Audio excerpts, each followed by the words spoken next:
Here. Trustee D. Here. Trustee Lucine. Here. Trustee Moran. Here. Trustee Neal. Here. Trustee Reinhardt. Here. Trustee Wilson. Here. Please stand for the Pledge of Allegiance. I pledge allegiance.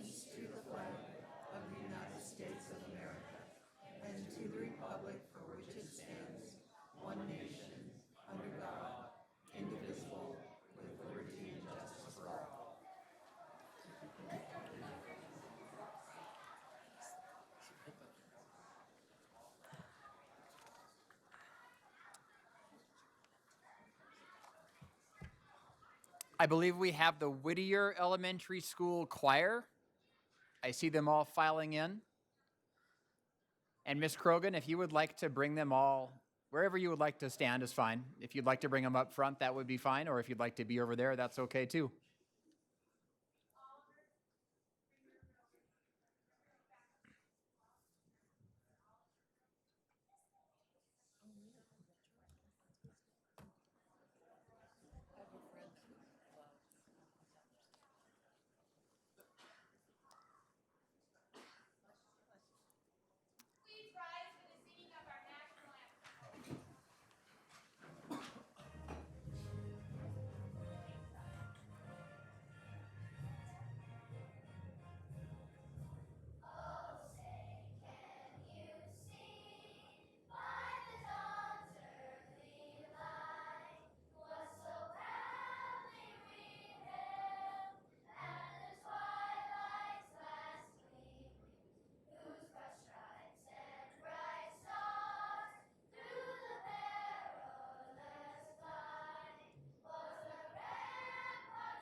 Thank you very much. Is there more? Thank you very much to the Whittier Choir. That was fantastic. Would you all like to come forward and get a picture with the school board?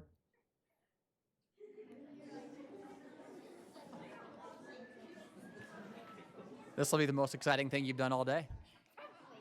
Keep going that direction.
Forgot to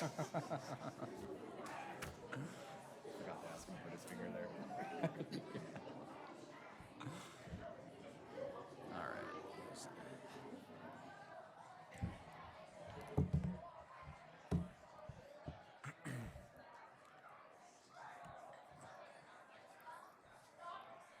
Pranchu, your voice carries really well. I could hear you.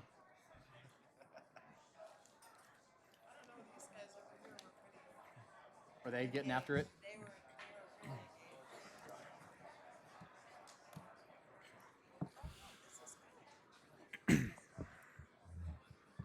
Welcome to the March 10th Bozeman School District School Board meeting. Thank you for joining us. Public comment will be taken throughout the meeting on agenda and non-agenda items. During public comment, no member of the public will be allowed to comment on contested cases, other adjudicative proceedings, or personnel matters. The public portions of this meeting are being recorded in accordance with District Policy 1420 and Section 2-3-214 MCA. By remaining in this meeting, all participants and attendees acknowledge they may appear on the recording, which will be placed on the school district's website for a minimum of 1 year from today. Further instructions about participating will be provided throughout the meeting. Before we engage in the business of the board, I would like to share with all the core purpose of the Bozeman School District, which can be found on the back of our nameplates. It reads, Bozeman Public Schools exists to ensure high-level learning for all students. We will now open with agenda item 2.1, student representative reports. Bozeman, Gallatin, and Bridger, and whomever would like to go first can go.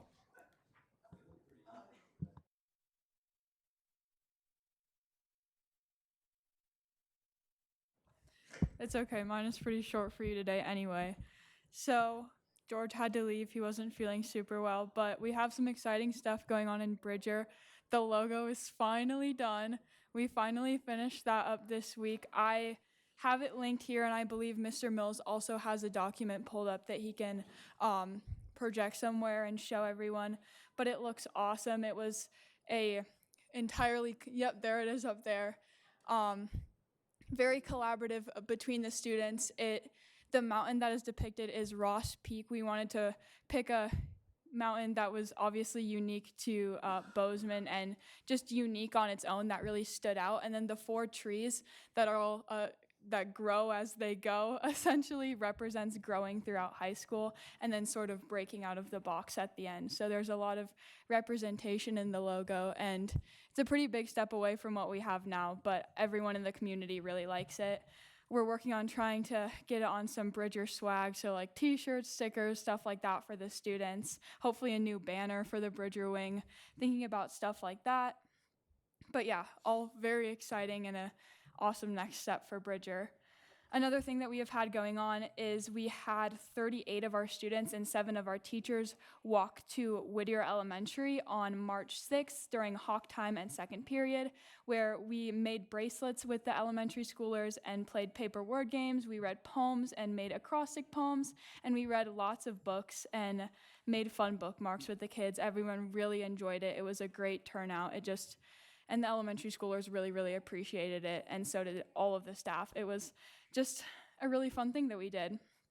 We have our next Bridger brunch this coming Friday. Miss Hessler, our math teacher, will be hosting that one, or one of our math teachers.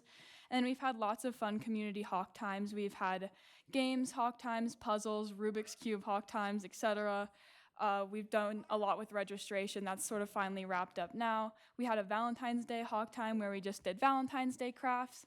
And we are looking forward to having more outdoor hawk times once the weather finally starts to warm up and we get out of this false spring that we've been in. But yeah, everyone's really looking forward to spring break, and that's all I really have from Bridger. But yeah.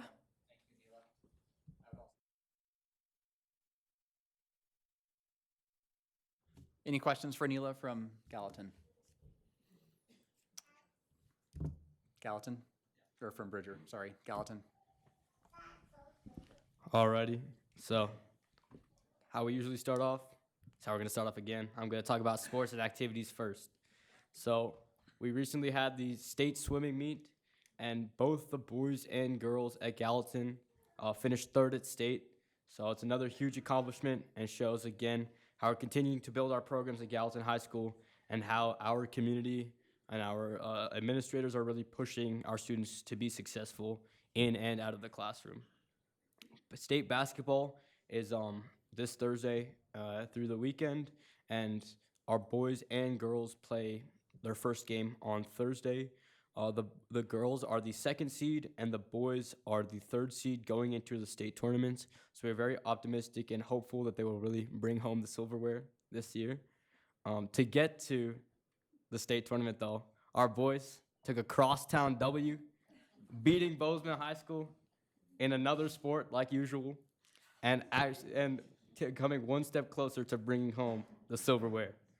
Our speech and debate team at national qualifiers had 6 qualifiers in total that we are going to be bringing to Des Moines this summer, and we are all very excited and hopeful of repeating the success that our school had last year.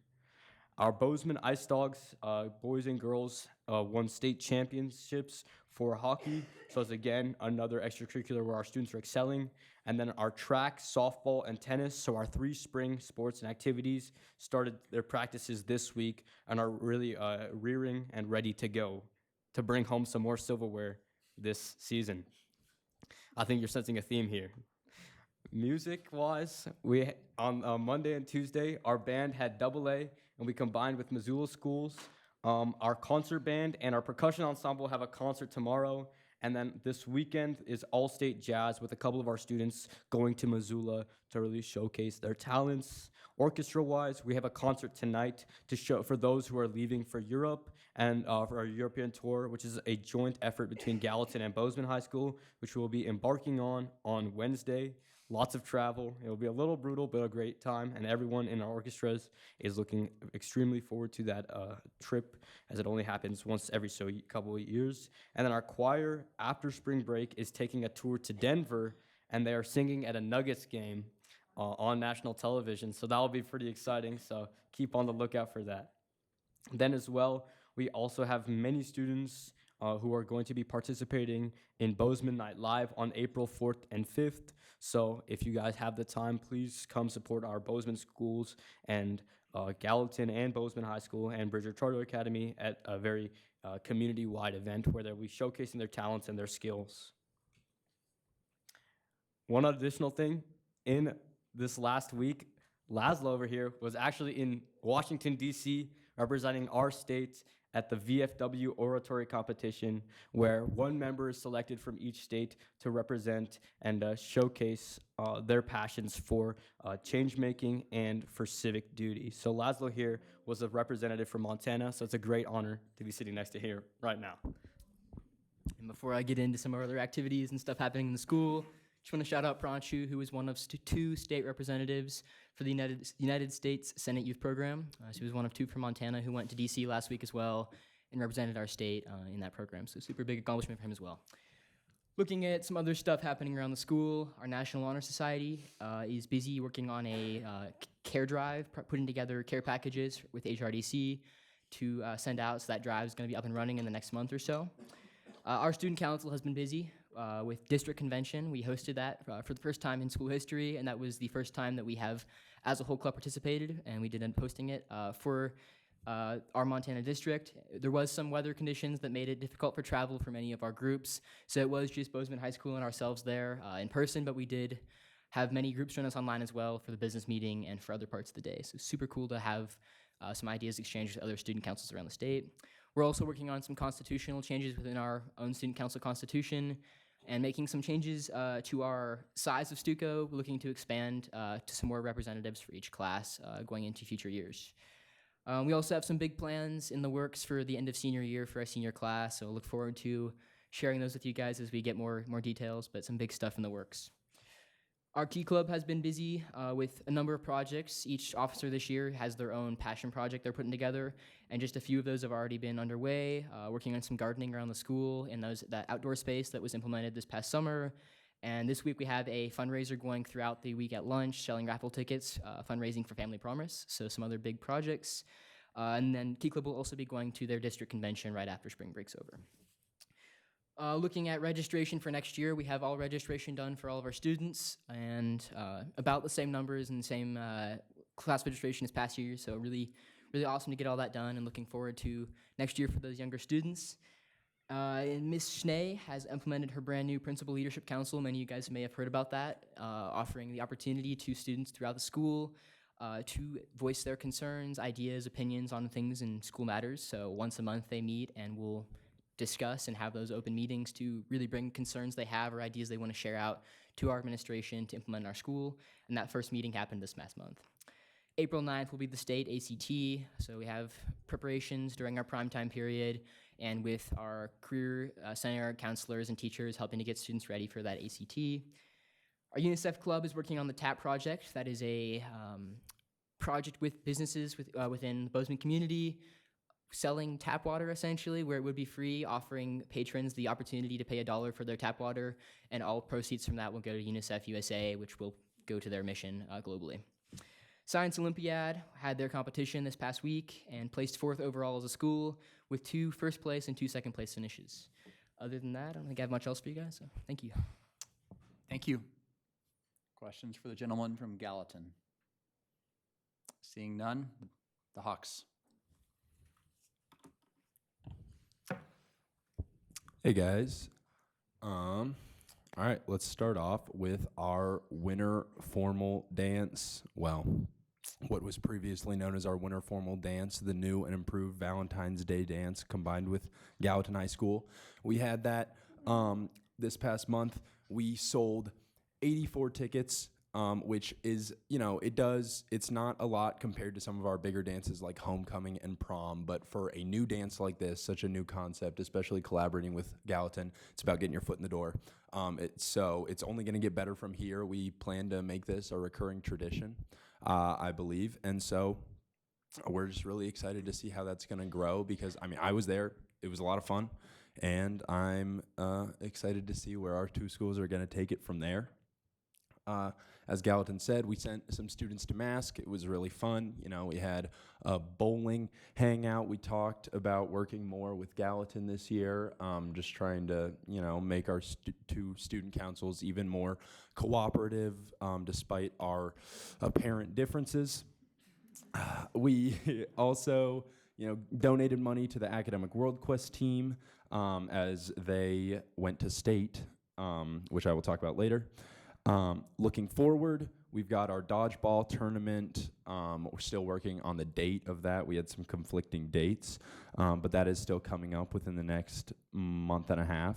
We have a blood drive, which we are setting up. We have an end of the year student body vibe fest summer kickoff wet and wild event, which although the name is still in the works, the event itself is quickly taking shape. We're really excited for that, but we can't reveal too much yet as it is still snowy outside.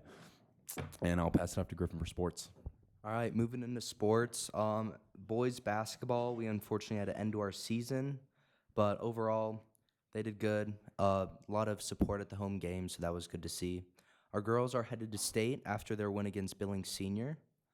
And then swim, our boys got first, beating Gallatin, so you can kind of see an upward trend here.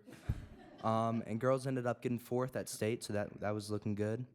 And then we're planning to start up our spring sports. We got track and field, tennis, and softball. I believe we're still figuring out our softball coach, but a lot of the girls are excited to see who they get. And then I'll turn over to Truman for activities. Yeah, just moving to general activities. We've got, the school's got prom coming up on the 29th. Super exciting. It's the reason we had to move the dodgeball tournament around a little bit. But we're really stoked for that, March the 29th. We had all-state band this weekend. That was really fun. Academic World Quest, as I mentioned earlier, went to state, and we placed second and third, which is better than last year. We were there.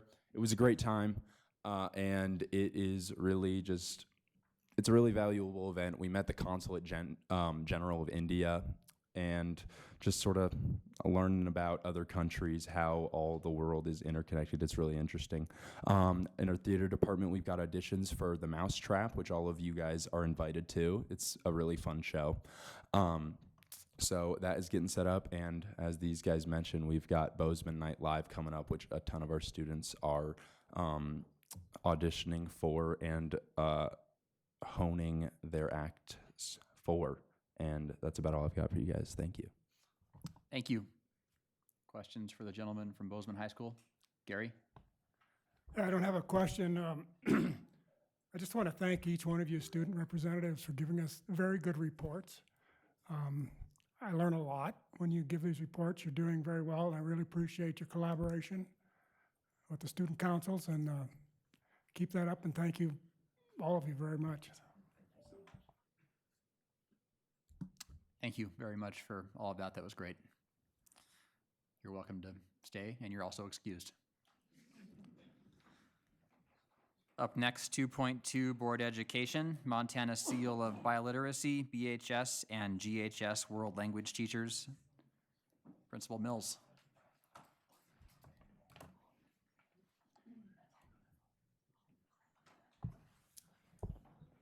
Good evening, Chair Neal, Superintendent Bertram, trustees. I'd like to welcome up to the front here faculty members from World Language Departments at Gallatin and Bozeman High. We have Sarah Sigler from Gallatin High, Megan Wong from Bozeman High, Anna Kokoloshik from Bozeman High, and also Dana Holland from Bozeman High. Thank you. You can all come forward.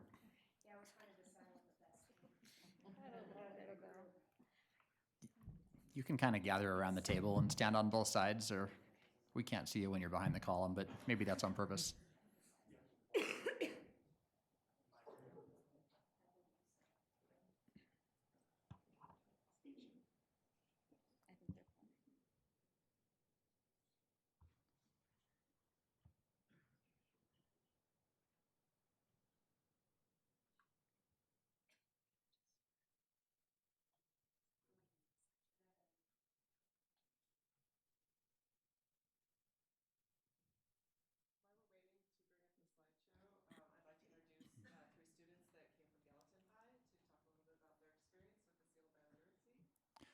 Could I interrupt? I'm so sorry. When whoever's talking, would you mind sitting so it goes through the microphone and then everyone can hear? Thank you.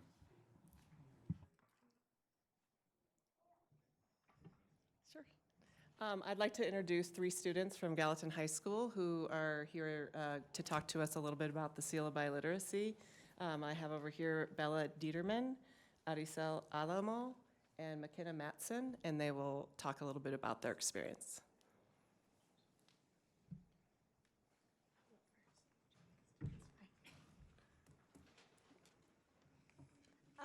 Hi, my name is Aricel Alamo. So I took the seal of biliteracy last year, and I actually speak Spanish. I grew up speaking Spanish. English is my second language. For me, it wasn't more of like getting something for a resume. It was more like putting my skills and my knowledge to a test, just because I know I'm not 100% fluent in Spanish.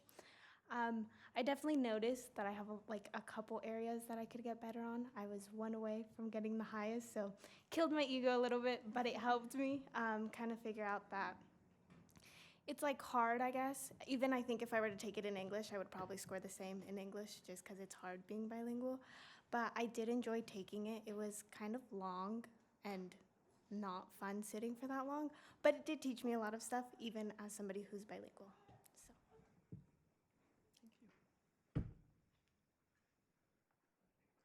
I'm Bella Detterman, and I took the I'm not bilingual, as Aerosol is, but I took it honestly for resume, I will admit, but I think it's really applicable to people who are either going to trade school, college, or even just working after school, because it's good to bolster your resume. It's also the second most spoken language in the United States, for Spanish at least, so I think it's very beneficial. It's also a good opportunity to gauge where I'm at in my language learning ability, especially because I'm taking the AP exam this year. So I definitely recommend it, and I think it's a really great opportunity for every student at school.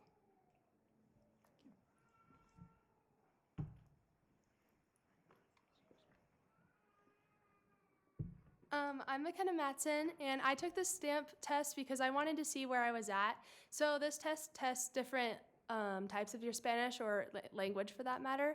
So there's a speaking, writing, listening, and reading section, and so you go through those and see, you answer the questions the best of your ability, and then you get your scores back on that specifically. So I wanted to see where I was in all of these different types of Spanish, and then I'm also planning on studying Spanish next year, double majoring, and so I wanted to be prepared for that as well, and for the type of tests that we'll take and see where I'm at to prepare myself for that next year. So I think it was a great experience overall.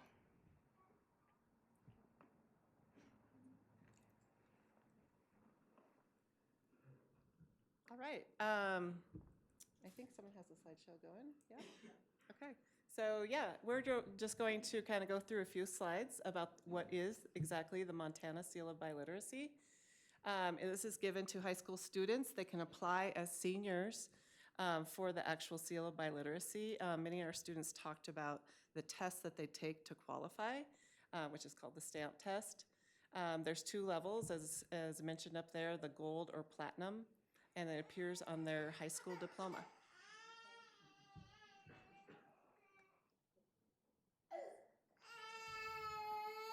All right, this is my slide. Great.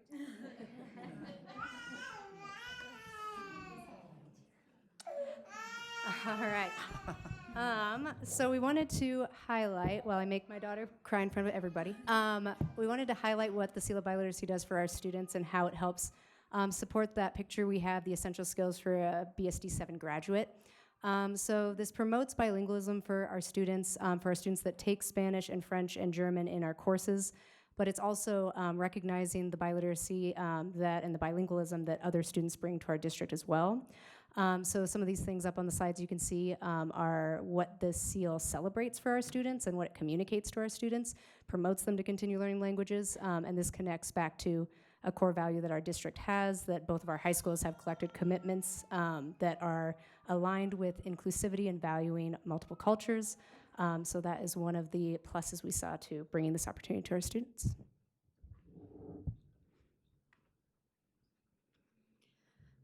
So there are many benefits that the Seal of Biliteracy and just being biliterate or bilingual brings for our students overall, both academically and professionally. So obviously, some of the students talked about sort of that boost to your resume, both for applying to college and also if you're career bound. I mean, eventually, hopefully everyone's career bound, but just having that thing that sets you apart kind of from the mass of people that are applying in those competitive markets. Depending on the receiving university, students can also receive college credit or get placed into higher level language classes based on their score on the STAMP test. When we look at professionally, lots of research shows us that bilingual people make more money over the course of their career than monolingual people, so that's obviously a benefit. And then lastly, a lot of government and international work values obviously being multilingual. Like our military, for example, really values and rewards knowing more than English. So kind of wrapping up the benefits and moving into how did the Seal of Biliteracy come to Montana and how have we been implementing it? So it started, all 50 states now have a state seal of biliteracy. We were the 48th to adopt it, but better late than never. And so it really is something that's recognized nationally by universities and employers. And it began in November of 2020, just a group of current and past teachers, mostly associated with the Montana Association of Language Teachers, brought it to the Montana Board of Public Education. There was a lot of conversations, presentations, and then eventually they also presented to the Montana Advisory Council on Indian Education. And the reason for this is that particularly Alaska kind of spearheaded this. Surprisingly, they were one of the first states to adopt the Seal of Biliteracy. And a big push for them was trying to revive and keep those indigenous languages alive.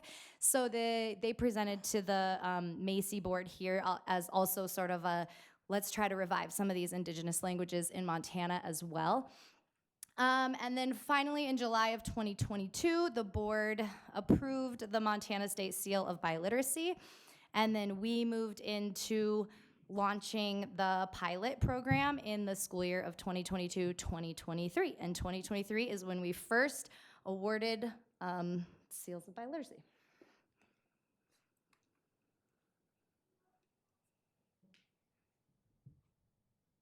Sorry, we thought by having all of us switch and take slides would keep it more dynamic, but this chair thing's thrown us off. So one of the things we wanted to highlight with this chart, we've only done this as a whole district for 2 years in terms of both high schools implementing the seal and taking the stamp test, giving the stamp test to our students. But in the 2 years that we've done it, our seals have doubled. So what you really want to look at is that data in terms of the different years. The lower bars that you're looking at are the advanced low, the platinum seals. That's extremely difficult for a student to get that is just moving through our program, just from the limited amount of exposure that middle school and high school can give them in a language. So our students that are getting the advanced low seal tend to speak it at home or have other exposure. So we want to see that number go up, meaning we're reaching more students that aren't just going through our program. And then obviously we want more students getting the gold seal, which is intermediate mid, which we'll explain more in a little bit, but that's more so the needle that we're able to move as a program and that we've seen move in 2 years of implementation.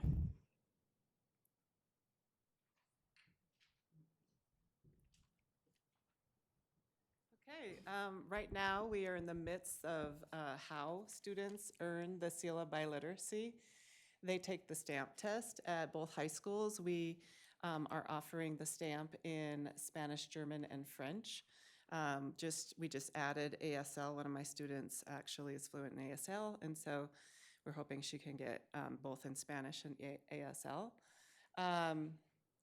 So the Seal of Biliteracy, the seals, are intended for all students who master academic English or proficient in English at graduation and any other language. So we're always on the lookout, as well as our administration, for students who come to us already fluent in another language, and we want to recognize that.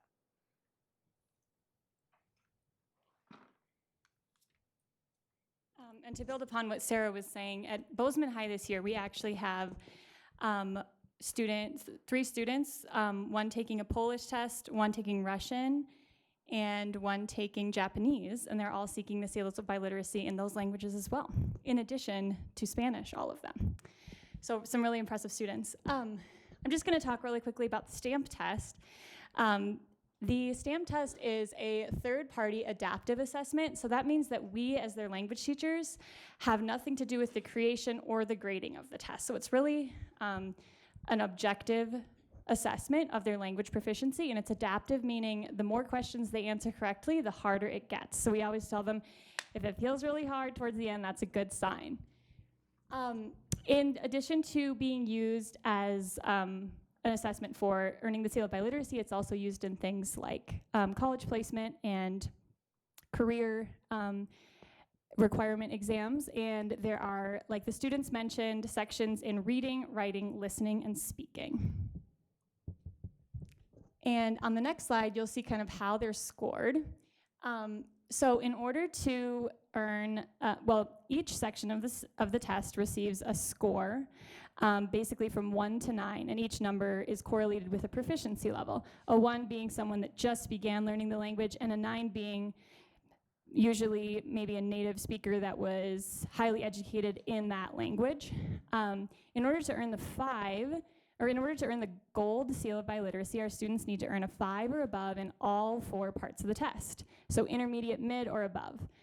In order to earn the platinum seal, they need to earn a 7 or above in all 4 parts of the test.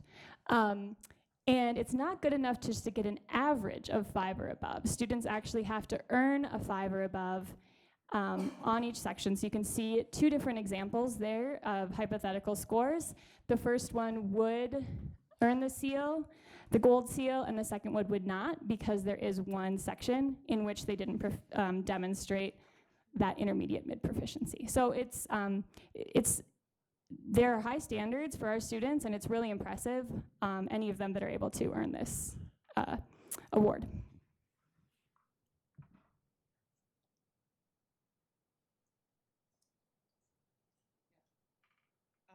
We already heard our student testimonials at this time, so we're going to move on to the next slide. I also wanted to mention that the testing requirements on the English side also get higher, as students who are going for the Platinum Award must also have a composite score on the ACT of 20 or higher, or there's some other tests that they can show a higher level of English proficiency as well. This, of course, comes down to why we're here and what we're passionate about, and that's the World Language Program here in Bozeman. We feel like encouraging students to study languages all 4 years of high school increases a lot of really important skills, communication skills. We reinforce basic literacy skills, reading and writing. We also reinforce basic interpersonal communication. We practice constantly conversations and polite ways to interact with people that you may never have met before. So we feel like we're reinforcing a lot of real world skills in our language program. Obviously, we build our curriculum around cultural knowledge and learning about other cultures represented in our languages that we're teaching.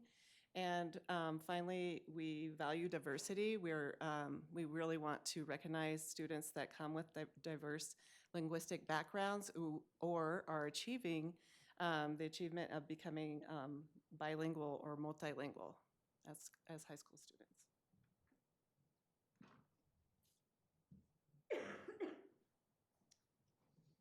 And finally, we of course want to invite our board. Anyone else is welcome as well, but we'd love to invite our board to celebrate our students. We have 2 different award ceremonies for the 2 high schools that I can't see out of the corner of my eye, but you can see there, and you are very much welcome. We should have speakers at each event, coffee and snacks, and we hope you can join us to celebrate them. Thank you very much. Mm-hmm. Thank you very much for your attention. Are there any trustee questions for the students or world language teachers? Gary? Yeah, thank you very much. This is very good to hear, so congratulations. I'm curious on I don't know if I phrased this correctly, but the proficiency standards to get the seal, how do those align with the OPI Chapter 55 accreditation standards for foreign languages? Is that a higher level than the OPI standards, or how do you handle those? In this case, are we referring to the world readiness standards that the state uses, or, okay. Our curriculum, we assess our students using the ACTFL proficiency guidelines, a mix of the performance and proficiency descriptors. It's a little different in our classes because our students work towards a particular topic with us, and that's therefore a practice sample of what they can do. But we use these same proficiency guidelines to assess student work. It's going to be higher when it's a practice topic. This exam is a proficiency exam. They don't have any context. It's just completely a mix of subjects. They definitely have things from our courses that they use and reference in that proficiency exam. but it's the overall skill set that they have that's measured. It is assessed in the same way that we measure our own students. Sandy. This is for the students. Is there a way that you can prepare for this?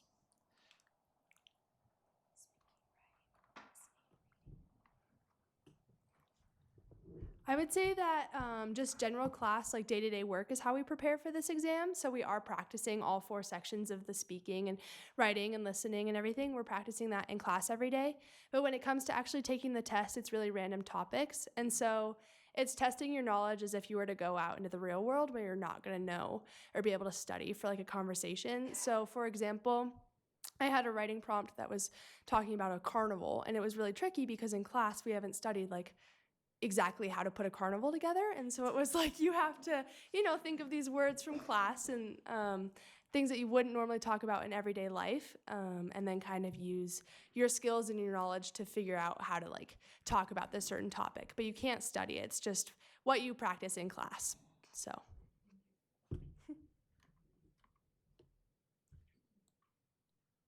Thank you very much for coming, Bella. It's great to see you. And thank you for coming, world language teachers. We highly appreciate you all. And sorry to make you stand up and sit down constantly the whole presentation, but did great. So thank you very much.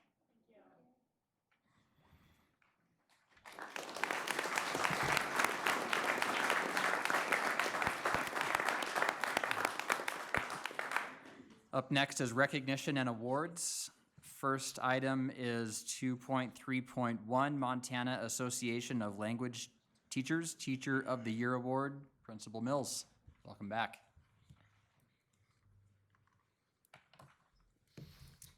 Thank you again, trustees and Superintendent Bertram, for having us. It's my honor tonight, well, first we're going to continue with the world language theme, and it's my honor tonight to introduce for recognition Ms. Dana Holland, who's to my right. Dana's in her 8th year of teaching at Bozeman High. She's also a proud graduate of Bozeman High, which gives her a great perspective on our change processes and continual growth in our school. Dana's here tonight for this portion because she's earned the honor of being selected as the Teacher of the Year by the Montana Association of Language Teachers. This honor is part of a nationwide Language Teacher of the Year program in the ACTFL organization. And the description of that overall Teacher of the Year for the national program says that it's intended to elevate the status and the public profile of the language profession at the state, regional, and national levels by creating opportunities to recognize accomplished members of the language profession. And I thought that particular description was worth quoting because it's so well suited for Dana, teacher who by her daily and yearly commitment to best teaching practices and continuous improvement elevates herself, her colleagues, and her students. Dana is an artful teacher. She creates a student-centered classroom where student voices dominate. She teaches both Spanish and French with the same precision and the same attention to authentic student conversation. You wouldn't know any difference in Dana's ability with either language depending which section of the class you walk into in her classroom. Dana is committed to the connection between language and culture, both abroad and locally. Dana leads our Spanish National Honor Society chapter, helping students serve in various capacities in support of younger students and community members new to the English language. As you may have just heard a glimpse of in Dana's response to Trustee Lucine's question, Dana is an accomplished faculty leader at Bozeman High. She has the ability to lead without dominating. She questions without cynicism or complaint.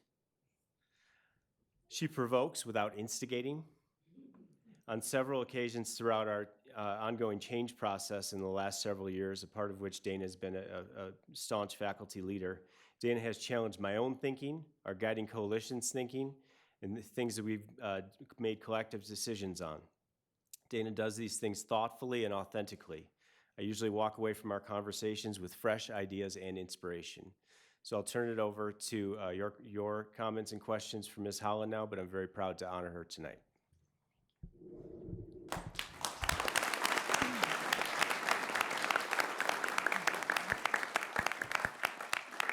Thank you, Principal Mills. Are there any questions for Ms. Holland? absolutely fine if there's not. Tanya. Dana, congratulations. And I'm curious, when you first thought you wanted to be a foreign language instructor, and what was the driving motivation, and what would you tell the students in the room that might inspire them or lead them a different direction?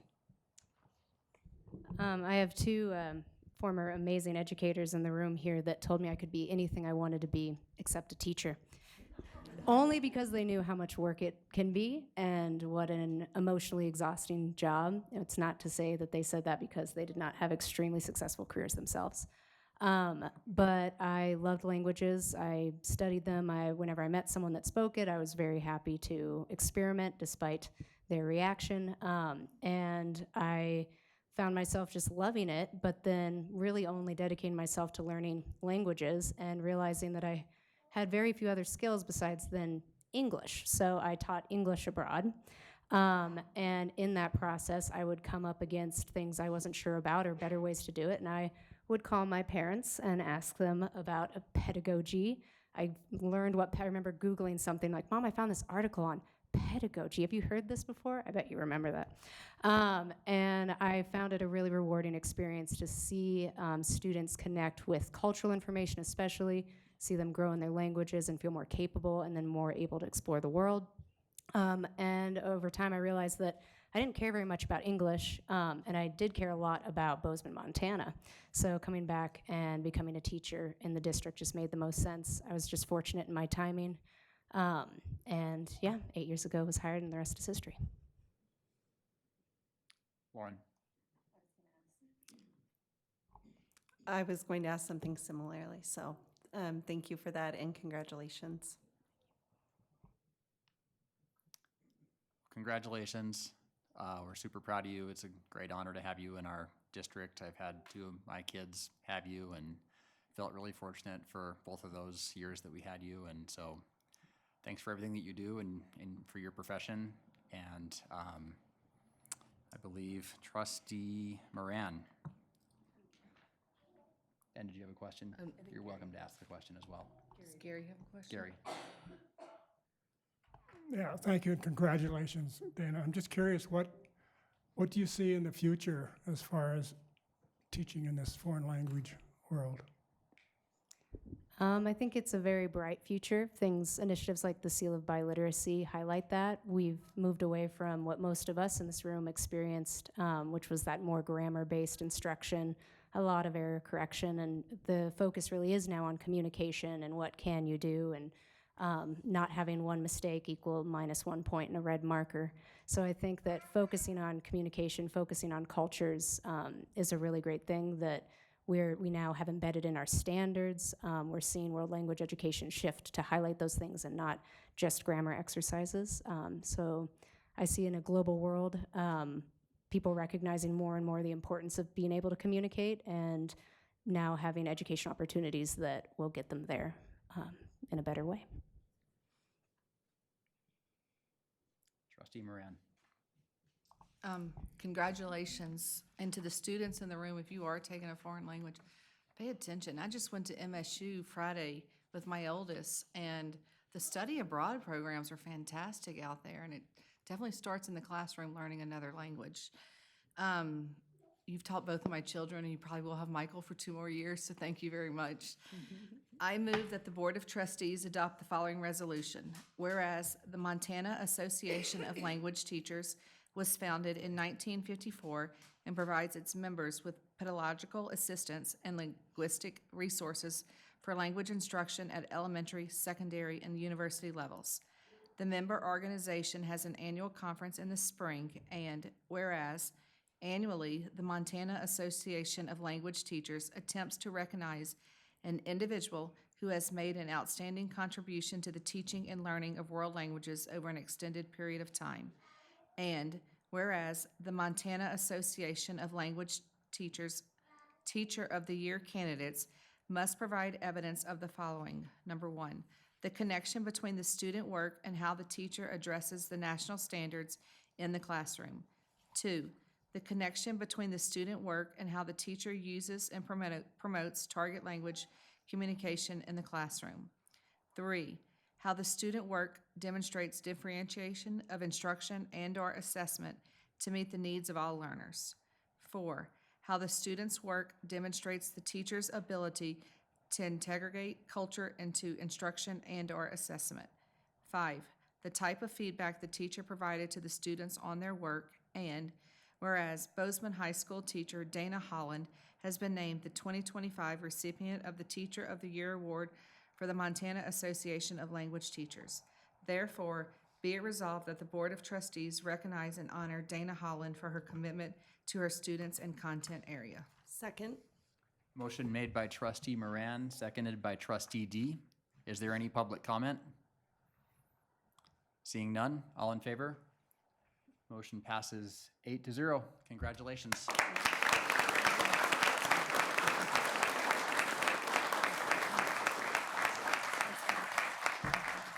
Thank you very much for coming, especially in light of having a little one. She's pretty cute.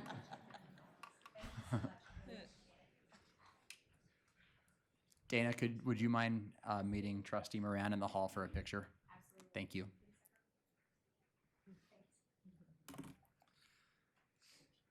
Up next, 2.3.2, 2024-25 Swimming State Championship Team, Individual State Champion, and All-State Individuals. Mr. Ader. Good evening, board members. I'm proud to introduce you to the head swim coach at both Bozeman High and Gallatin High, Miss Siobhan Gilmartin.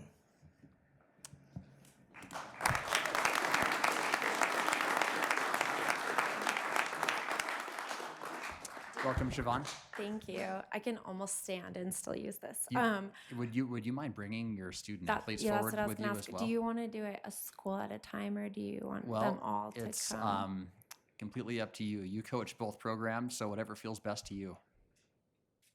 I would say you guys are kind of a one Bozeman thing. Bring them all up at the same time. All right. Why don't you guys all? Oh gosh, sorry. Come up here. Shoot.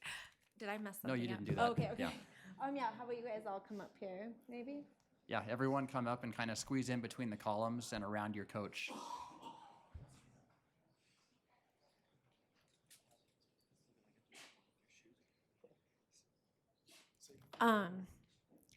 I'm so proud to present to you the Bozeman Hawk State Champions, as noted by the Bozeman leaders and the members of our Gallatin swim teams, both boys and girls, as well as our Bozeman girls, who are all state finishers, meaning that they finished in the top 6, either as an individual or on a relay.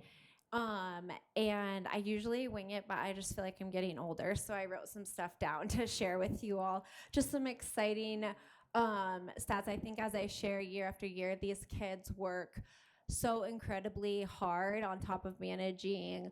Often these kids are full course loads, AP classes, other extracurriculars, activities. We have Alina Levy for a concert right now. They are incredibly disciplined, incredible athletes, but I think most importantly, just like really amazing people. And so just a couple of stats. These were the Bozeman stats, really, Trustee Neal, I thought you would appreciate the most, given some of the school records that were broken this year. As we've mentioned, the team awards, but we have Max Aguirre here, was a 2-time individual state champion and broke the 100 butterfly state record, as well as winning the 100 breaststroke and breaking that state record. Team record. We have Callahan Macaulay right here, who broke a 21-year-old 200 free record. I was thinking you would appreciate that most, by 2 seconds in the 200 freestyle. This year we had an 8-year-old school record in the 200 free relay broken by Max, Bryce, Cal, and Keen. We had a 27-year-old school record broke in the 400 free relay. This year our Bozeman girls placed 4th. Some of them are sprinkled around here. just to kind of like put an exclamation mark on the growth of that program in the last several years. Last year, that was only with 10 girls. Last year, they placed 11th, year prior 10th, and the year prior 9th. And so to come in 4th only by 11 points this year, we're pretty incredibly proud. Led by our one and only senior girl, Bryn King, here, who we're sad to see leaving us. For the Gallatin side, which is becoming the most expensive record board in the history of Bozeman, they broke, the boys broke 7 team records and the girls broke 5 team records. And as Laszlo and Panchi pointed out, they both placed 3rd this year. We are just like so grateful to be coming back to Bozeman with 3 trophies of our 4 programs. And yeah, I just can't really emphasize enough how incredible these kids are and how much recognition. I know that swimming isn't always a sport that receives as much praise as I personally believe it deserves, but just your willingness to recognize these kids tonight is very much appreciated. So thank you for that. Great job. Thank you very much. Any trustee questions for the swimmers? Max, what was the, sorry, Kevin, what was the 100 breast time? 56.4. It's a lot faster than I was in the 90s. Were you a breaststroker? I was. Yeah. I'm not even going to tell what my time was. And I thought I was kind of good until just now. Trustee Black. For those seniors, do you guys have any future plans?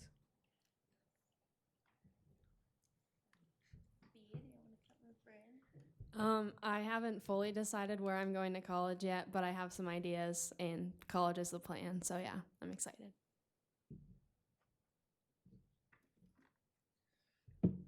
I'm going up to Maine Maritime Academy, majoring in marine transport operation and swimming on their swim team. So. I'm just gonna stay at home in Bozeman and cherish my time here.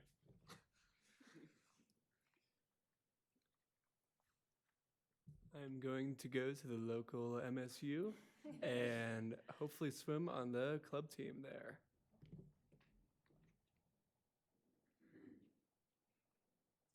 Excellent.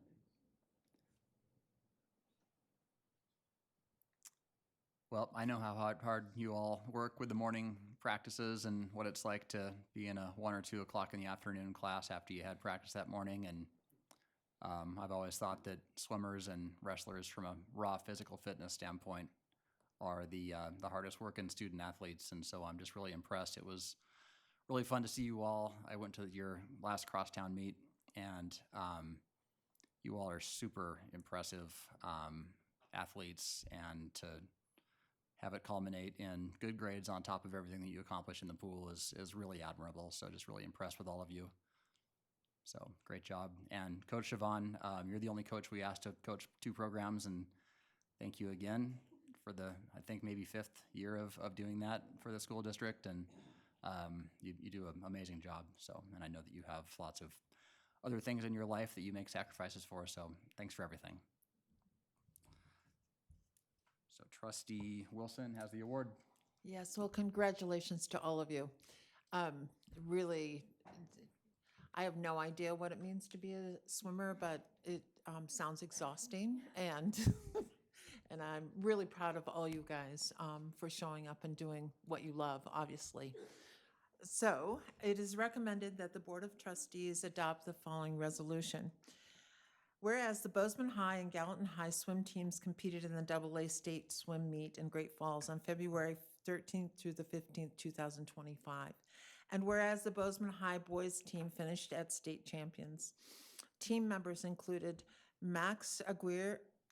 If I say a name wrong, I'm really sorry.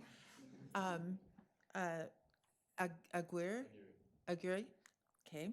Emery Belasco, Ollie Belasco, B. Boyer, Gavin Brokaw, Matthew Clark, Calvin Fallhaber, Cyrus Geddes, Diego Onur Gonzalez, Elias Jacobson, Ben Langen, Shinyu Namper, Keen Odom, Cal McCauley, Quinn McCauley, and Bryce Thorough. Did I do all right so far? Good. What's that? Thorne. Bryce Thorne. Whereas the following Bozeman High team members won state championships: Max Aguirre,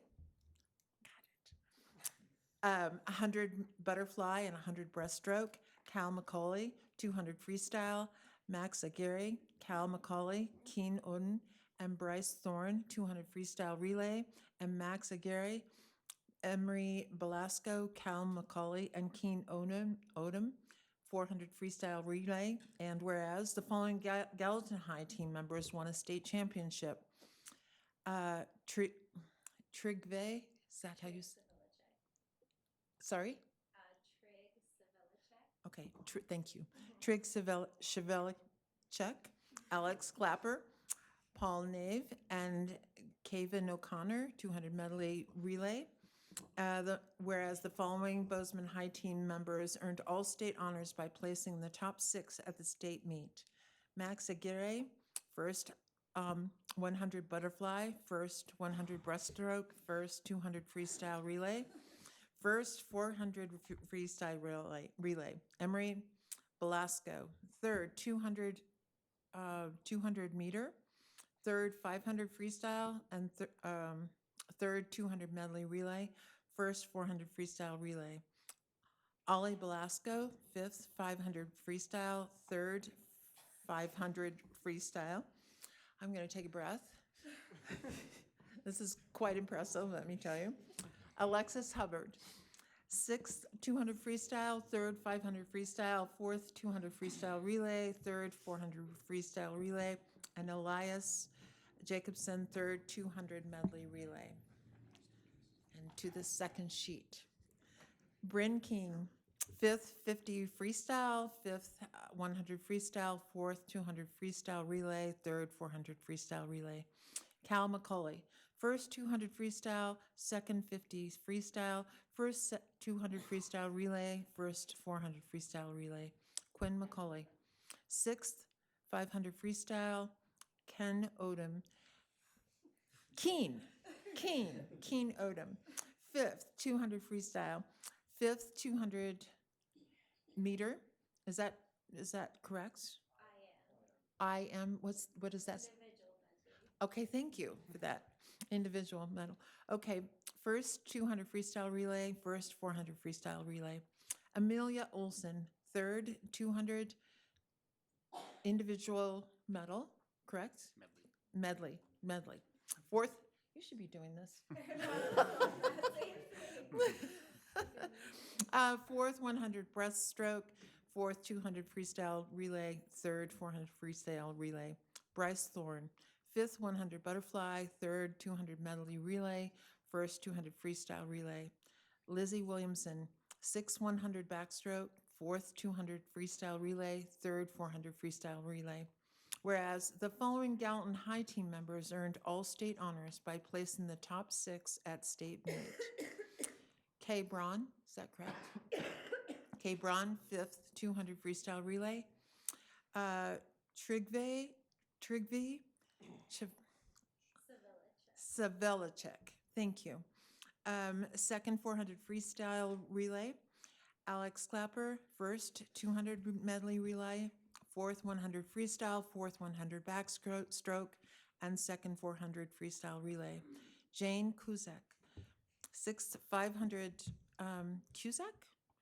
sixth 500 freestyle, sixth 200 individual medley, fourth 400 freestyle relay. Camille Leach, fourth 400 freestyle relay, sixth 200 freestyle relay. Okay. Elena Magonito, thank you. Fourth 100 butterfly, fourth 200 medley relay, fourth 400 freestyle relay. Maya Magonito. Are you related? Sisters? Okay. Sixth 100 breaststroke, fourth 200 medley relay, sixth 200 freestyle relay. Lucas Meyer, fifth 200 freestyle relay. Paul Nave, first 200 medley relay, sixth 100 butterfly, fourth 100 breaststroke, fifth 200 freestyle relay. Kevin O'Connor, first 200 medley relay, second 200 freestyle, second 100 breaststroke, second 400 freestyle relay. Lola Pazado Smith, sixth 200 freestyle relay. Moira Ross, sixth 200 freestyle relay. Shelby Russell, fourth 500 freestyle, fourth 200 medley relay, fourth 400 freestyle relay. And Dasher Uznavov, almost. Help me, please. I'm sorry? Just Artie Usmanov. Usmanov, okay. Artie Usmanov. Second 400 freestyle relay, fifth 200 freestyle relay. Therefore, be it resolved that the Board of Trustees recognize and honor the Bozeman High Boys State Championship team and individual state champions and all state individuals from both schools. Second. You done? I think so. It's so cool. Motion made by Trustee Wilson, seconded by Trustee Reinhardt. Is there any public comment? Seeing none. All in favor? Motion passes 8-0. Congratulations.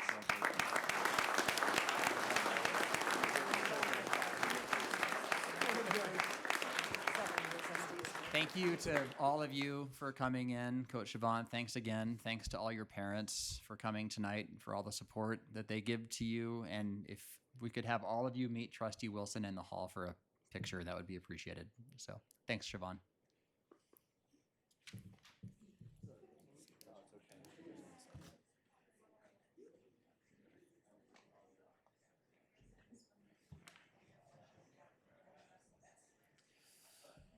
All right, so we did that one.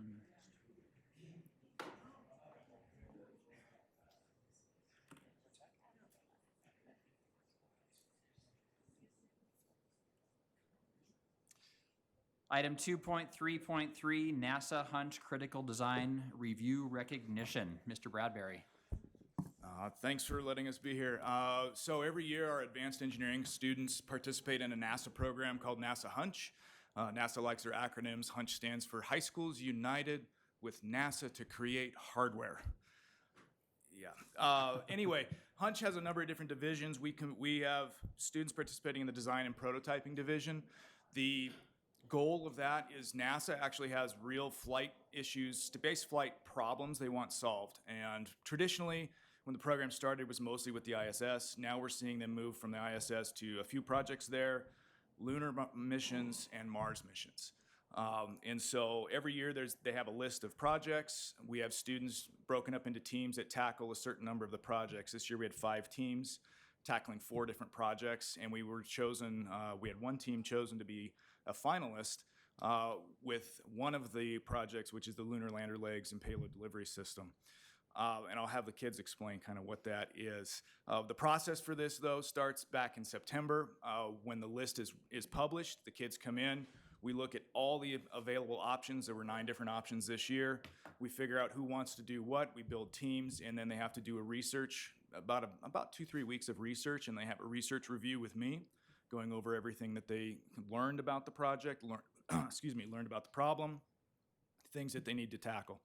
Then they move on from there to do a preliminary design review via Zoom with actual NASA engineers down at the Johnson Space Center and a couple of other locations throughout the nation. This year they did that in, early November, I think. They moved up the calendar from past years, so they didn't have quite as much time. During that time, they have to present a presentation of this is what our project is, this is what we're doing, these are our ideas on how we're going to solve the particular problem that we're trying to go after. They get feedback from the NASA folks of whether they're on point, whether there's directions that they need to look at, try to get ideas of different ways to solve the problem. And then from there until early February, they work on their design and prototyping project. This year, the critical design review, which is the next step, that was scheduled to be at Montana State. Unfortunately, we had to cancel due to weather. We had teams from Wyoming and Montana coming. Nobody could get here because of the sub-zero temperatures, and so it ended up that the NASA folks, because they were in Bozeman, Dave Schlichting came into Gallatin High. We did a little mini version of the CDR. At that time, he went through all of the projects and then spoke with our NASA representative, Flo Gold, who lives in Laurel but couldn't make it over. We had one of our 5 teams selected these 3 kids here. So the next step for them is in April. We'll be heading to Johnson Space Center, and they will be presenting their projects to astronauts and NASA engineers at Johnson Space Center in Rocket Park, which is right underneath the Saturn V rocket, if anybody's ever been there before. It's very cool. There are over 1,000 teams across the nation that are participating in this project in the 9 different areas. In our region, which is a weird region because the lady that runs our region, she has Montana, Wyoming, Idaho, and I'm not sure where else on the west, but then she also has New York and Connecticut and something else. She has family in the back east. She was only listed to get 14 teams down to Johnson, and we had one of them, and we were one of only one. There was only one other Lunar Lander Leg team on that list, so pretty high praise for these kids. That's amazing. Wow, congratulations. Trustee, questions for these kids or Mr. Bradbury? Lauren. First of all, congratulations and what a neat opportunity. Will you just briefly describe your project and maybe the process? Yeah, so like Mr. Bradbury was saying, we kind of all start with, there's a list of projects that NASA's like, hey, here's what we have, here's what is available for you guys to pick from. And then we just put like our couple options that we want to work on. And then he forms the teams. From there, we do, I think it was 3 weeks or so of research, kind of just getting an idea of what our project is, what we're supposed to be working on, kind of the direction we're supposed to go. From there, we can, after that PDR, and we kind of get the feedback from those NASA engineers. Talk about your project. Okay, so we'll talk about my project. So we have the lander, lunar lander, and then payload delivery. So our objective was to drop a rocket, which was comprised of food cans, from, I think it was 7 inches off the ground onto a 6-degree slope, and then successfully deliver payload. We went well and beyond the 7 inches. I think we ended up dropping from 20 inches onto a 12-degree slope. So they were impressed by that. And then Remy kind of designed the payload side of it. And that was kind of the capping thing that I think kind of sealed the deal for us to go to Johnson. So you want to talk about that? Yep. Well, I wish that we had pictures up on our slideshow, but we didn't really realize that we were going to be speaking. But our payload system kind of just looks like a ring around the can, and then we have 4 bits of fishing line that comes down to it. It looks like something that like the military would use to deliver like Humvees and stuff like that from helicopters. And then our legs are comprised of what's just found on car suspension, pretty much. We have a little RC shock and some linkages and some legs.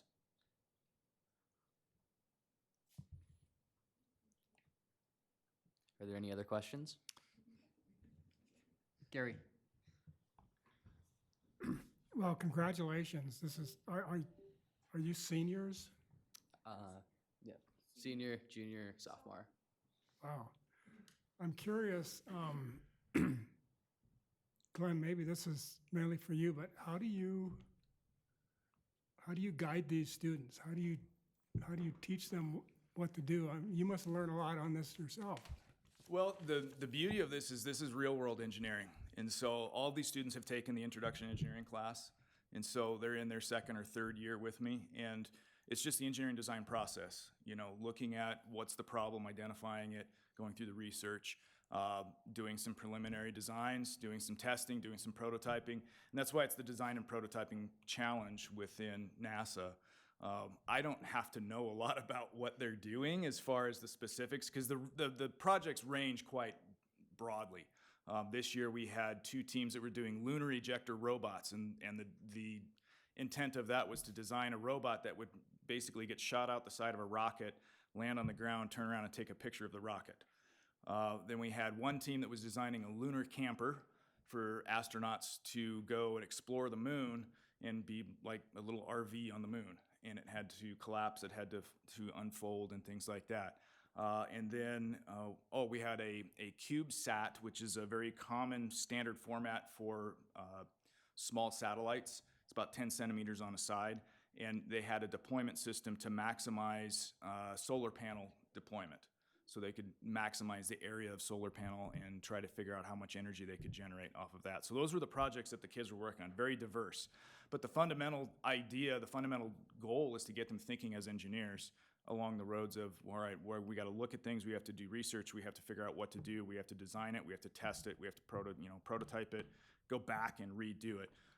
These three printed, I don't know how many versions of their legs, because it was constant. Okay, we did this, now we did this, now we ran into this problem, so now we need to redesign it. So I get another email, hey, Mr. B, will you print another set of legs?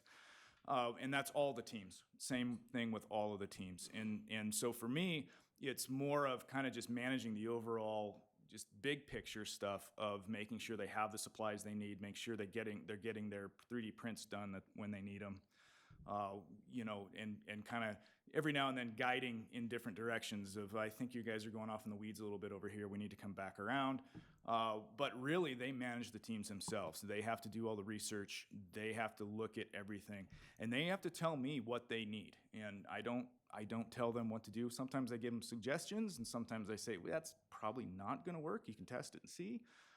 But realistically, I'll let them learn, let them fail if that's what happens, because that's part of the learning process. And again, it's real world engineering. These are all real flight tasks that NASA is endeavoring on. And so what happens with this information is everything that they take to NASA, what'll happen is it'll get wrapped into whatever the final product ends up being. And NASA takes the best of each team. And so something or many things about their design and their presentation was what got them to get the invitation to be a finalist down in Johnson. And so there's probably only going to be about 5 or 6 other lunar lander leg teams. And so it'll be very interesting to see the diversion of how each team has done what they've done. And then NASA just cherry picks the best ideas from those and then turns them into a finished product at some point. Tanya. Wow. What I really want to know is, for the students, who inspired you to look at a Hunch project? When did it start, and who was your inspiration? I guess I'll go. So, yeah, it's part of the class. So I think, I'm technically homeschooled, so I'm part-time, so it's kind of the nice thing about being homeschooled is I can do a lot of things like this and have opportunities to do things. Part of the reason that this class caught my eye is when we were looking at like the class description, it says you'll be working with NASA Hunch on real problems that NASA gives you. So it's not necessarily that there was something that we saw, it's just kind of a part of the class.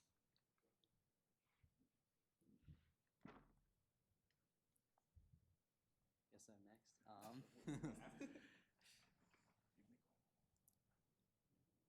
Well, yeah, I guess like what Hudson said, it's a part of the class, and I guess I've always just liked building things, and when I saw that there was an engineering class, I thought, why not sign up for it? And I liked engineering 1, I liked what we did in it, and I decided to continue on to engineering 2.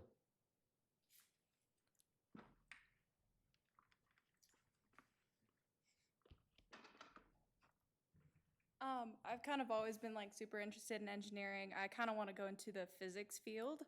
And when I saw there was an engineering course offered at my school, I was super excited, especially this year when we're working alongside NASA for the NASA Hunch project, because I'm very interested in the space field. And I think this project is a super great opportunity to get like a real life experience of what that job would be like.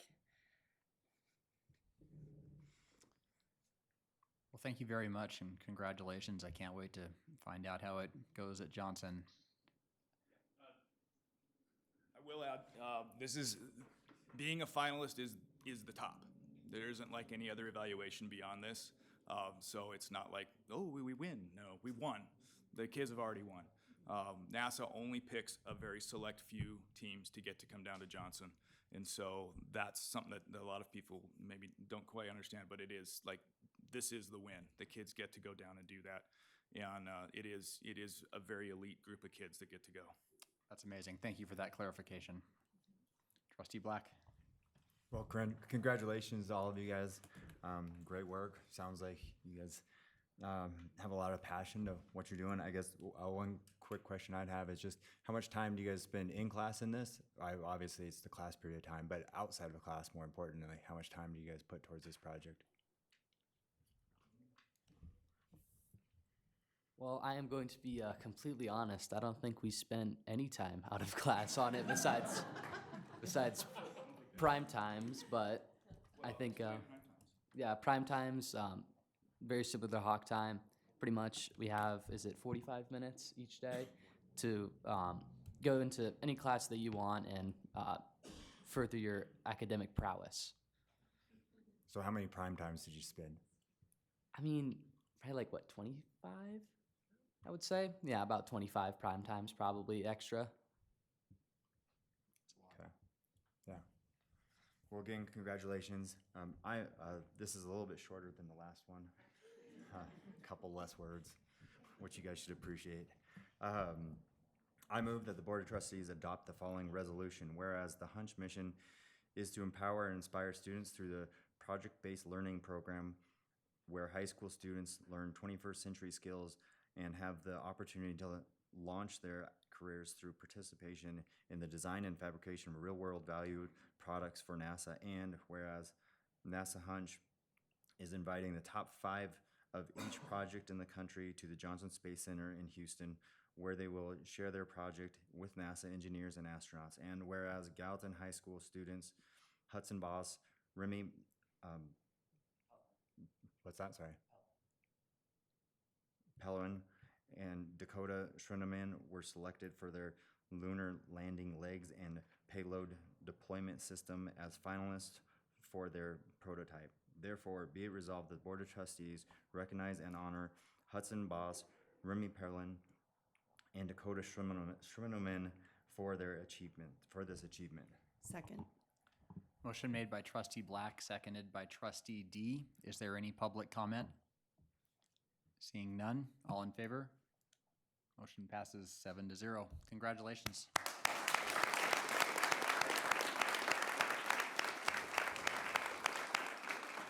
Mr. Bradbury, thank you for coming, and thanks to all of your parents for coming and as well. And if we could have you meet Trustee Black out for a picture, that would be appreciated. Thank you. 2024-25 Speech and Debate State Championship Team, Individual State Champions, All-State Individuals, National Qualifiers, and Academic All-Americans. Mr. Ader. Yes, just real quick, we'll talk about speech and debate. Gallatin High coach Shelby Jackson, Bozeman High coach Adam Thane. Just real quick, Bozeman jumped in this year and hosted state when another school couldn't do it.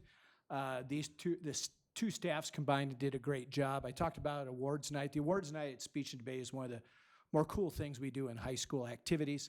And the Gallatin coaches and the Bozeman coaches worked extremely well together. So I'll bring up Adam and Shelby now.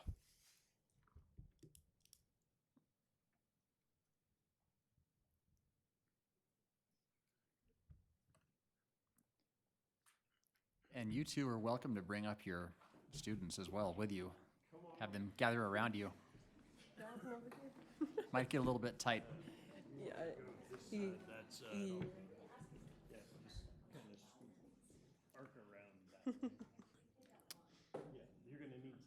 Mr. Thane and Shelby, if you could have them maybe come in front of the columns so that the trustees can all get their eyes on them. To go in front of the columns? Yep.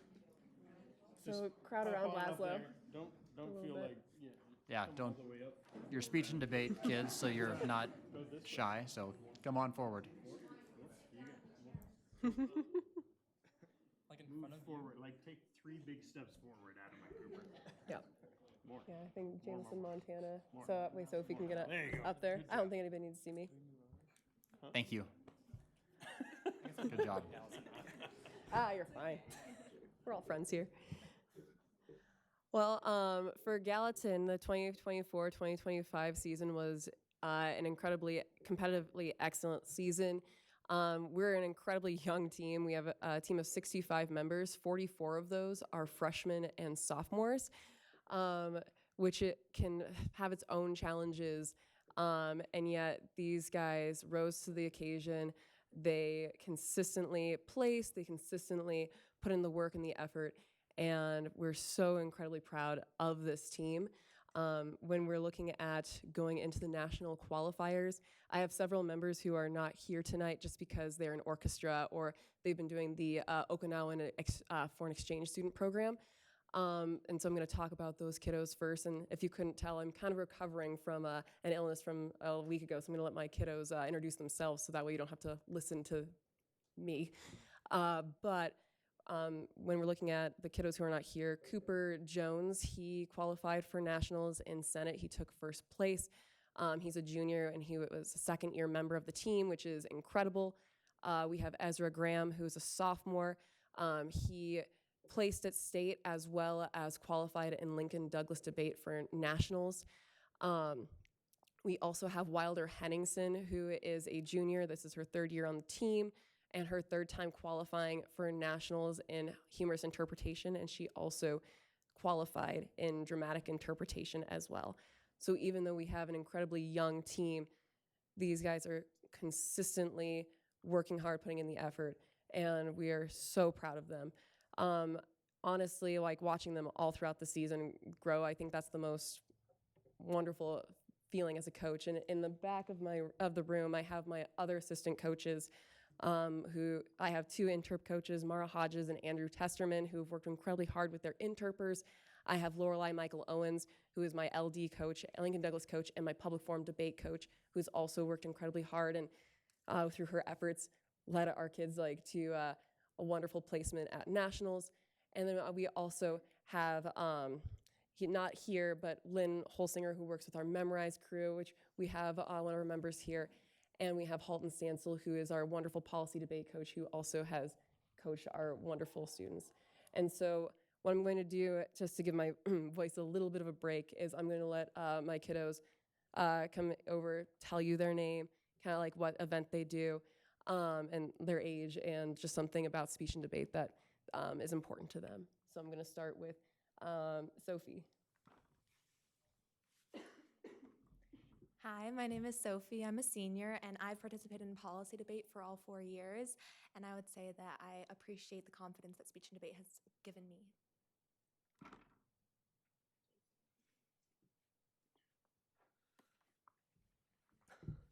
Hello, my name is Jamison Palmer. I'm an 11th grader, and I compete in public forum debate. And I would say that ultimately what debate has given me is a broader view of the world and our community within it, and really just made me a citizen of the world that we live in. And it has given me not only perspective, but also information so that I may act as someone who exists within this world and can actually perhaps make change.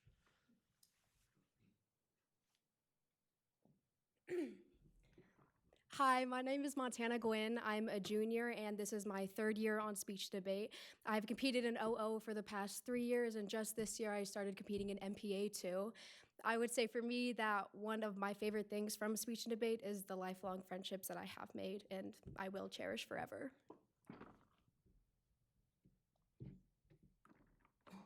Hello, my name is Shelby Tyler. I'm a senior. This is my third year on the speech and debate team.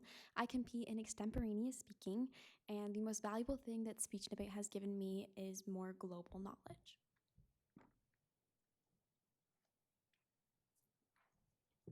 Hi, I'm I'm Ava Meagard, and I'm a freshman this year. It is my first year on the speech and debate team. I compete in extemporaneous speaking, and the best thing that I can take away from this season is the friendships that I've made through this team that I definitely wouldn't have made without it. And so each one of these members are going to nationals this year, minus Shelby Tyler, who was not unable to go to nationals. but Ava Meagard is going to be competing in United States extemporaneous speaking. Montana Gwynn is going to be competing in original oratory. Jameson Palmer with his partner Pranshu Krishna, who could not be here tonight because he has an orchestra concert, as you know. They're going to be competing in public forum debate. And who am I? I already mentioned Ezra and Cooper. And then we have two of our World Schools students from last year who, with the collaboration with Bozeman High School, took top 16 at nationals last year. And because of that, both Sophie and Shelby are now academic All-Americans with the points that they have with the NSDA. And then Shelby, she has multiple awards from this season. She was the Montana AA State Extemporaneous Speaker, so she won state in extemporaneous speaking. Also, we have an equivalent award to like the Gatorade Athlete of the Year. Shelby also was awarded the NSDA Student of the Year for Montana East District, which is one of the highest honors you can achieve in speech and debate. And so that was an incredibly exciting moment for her and for our team.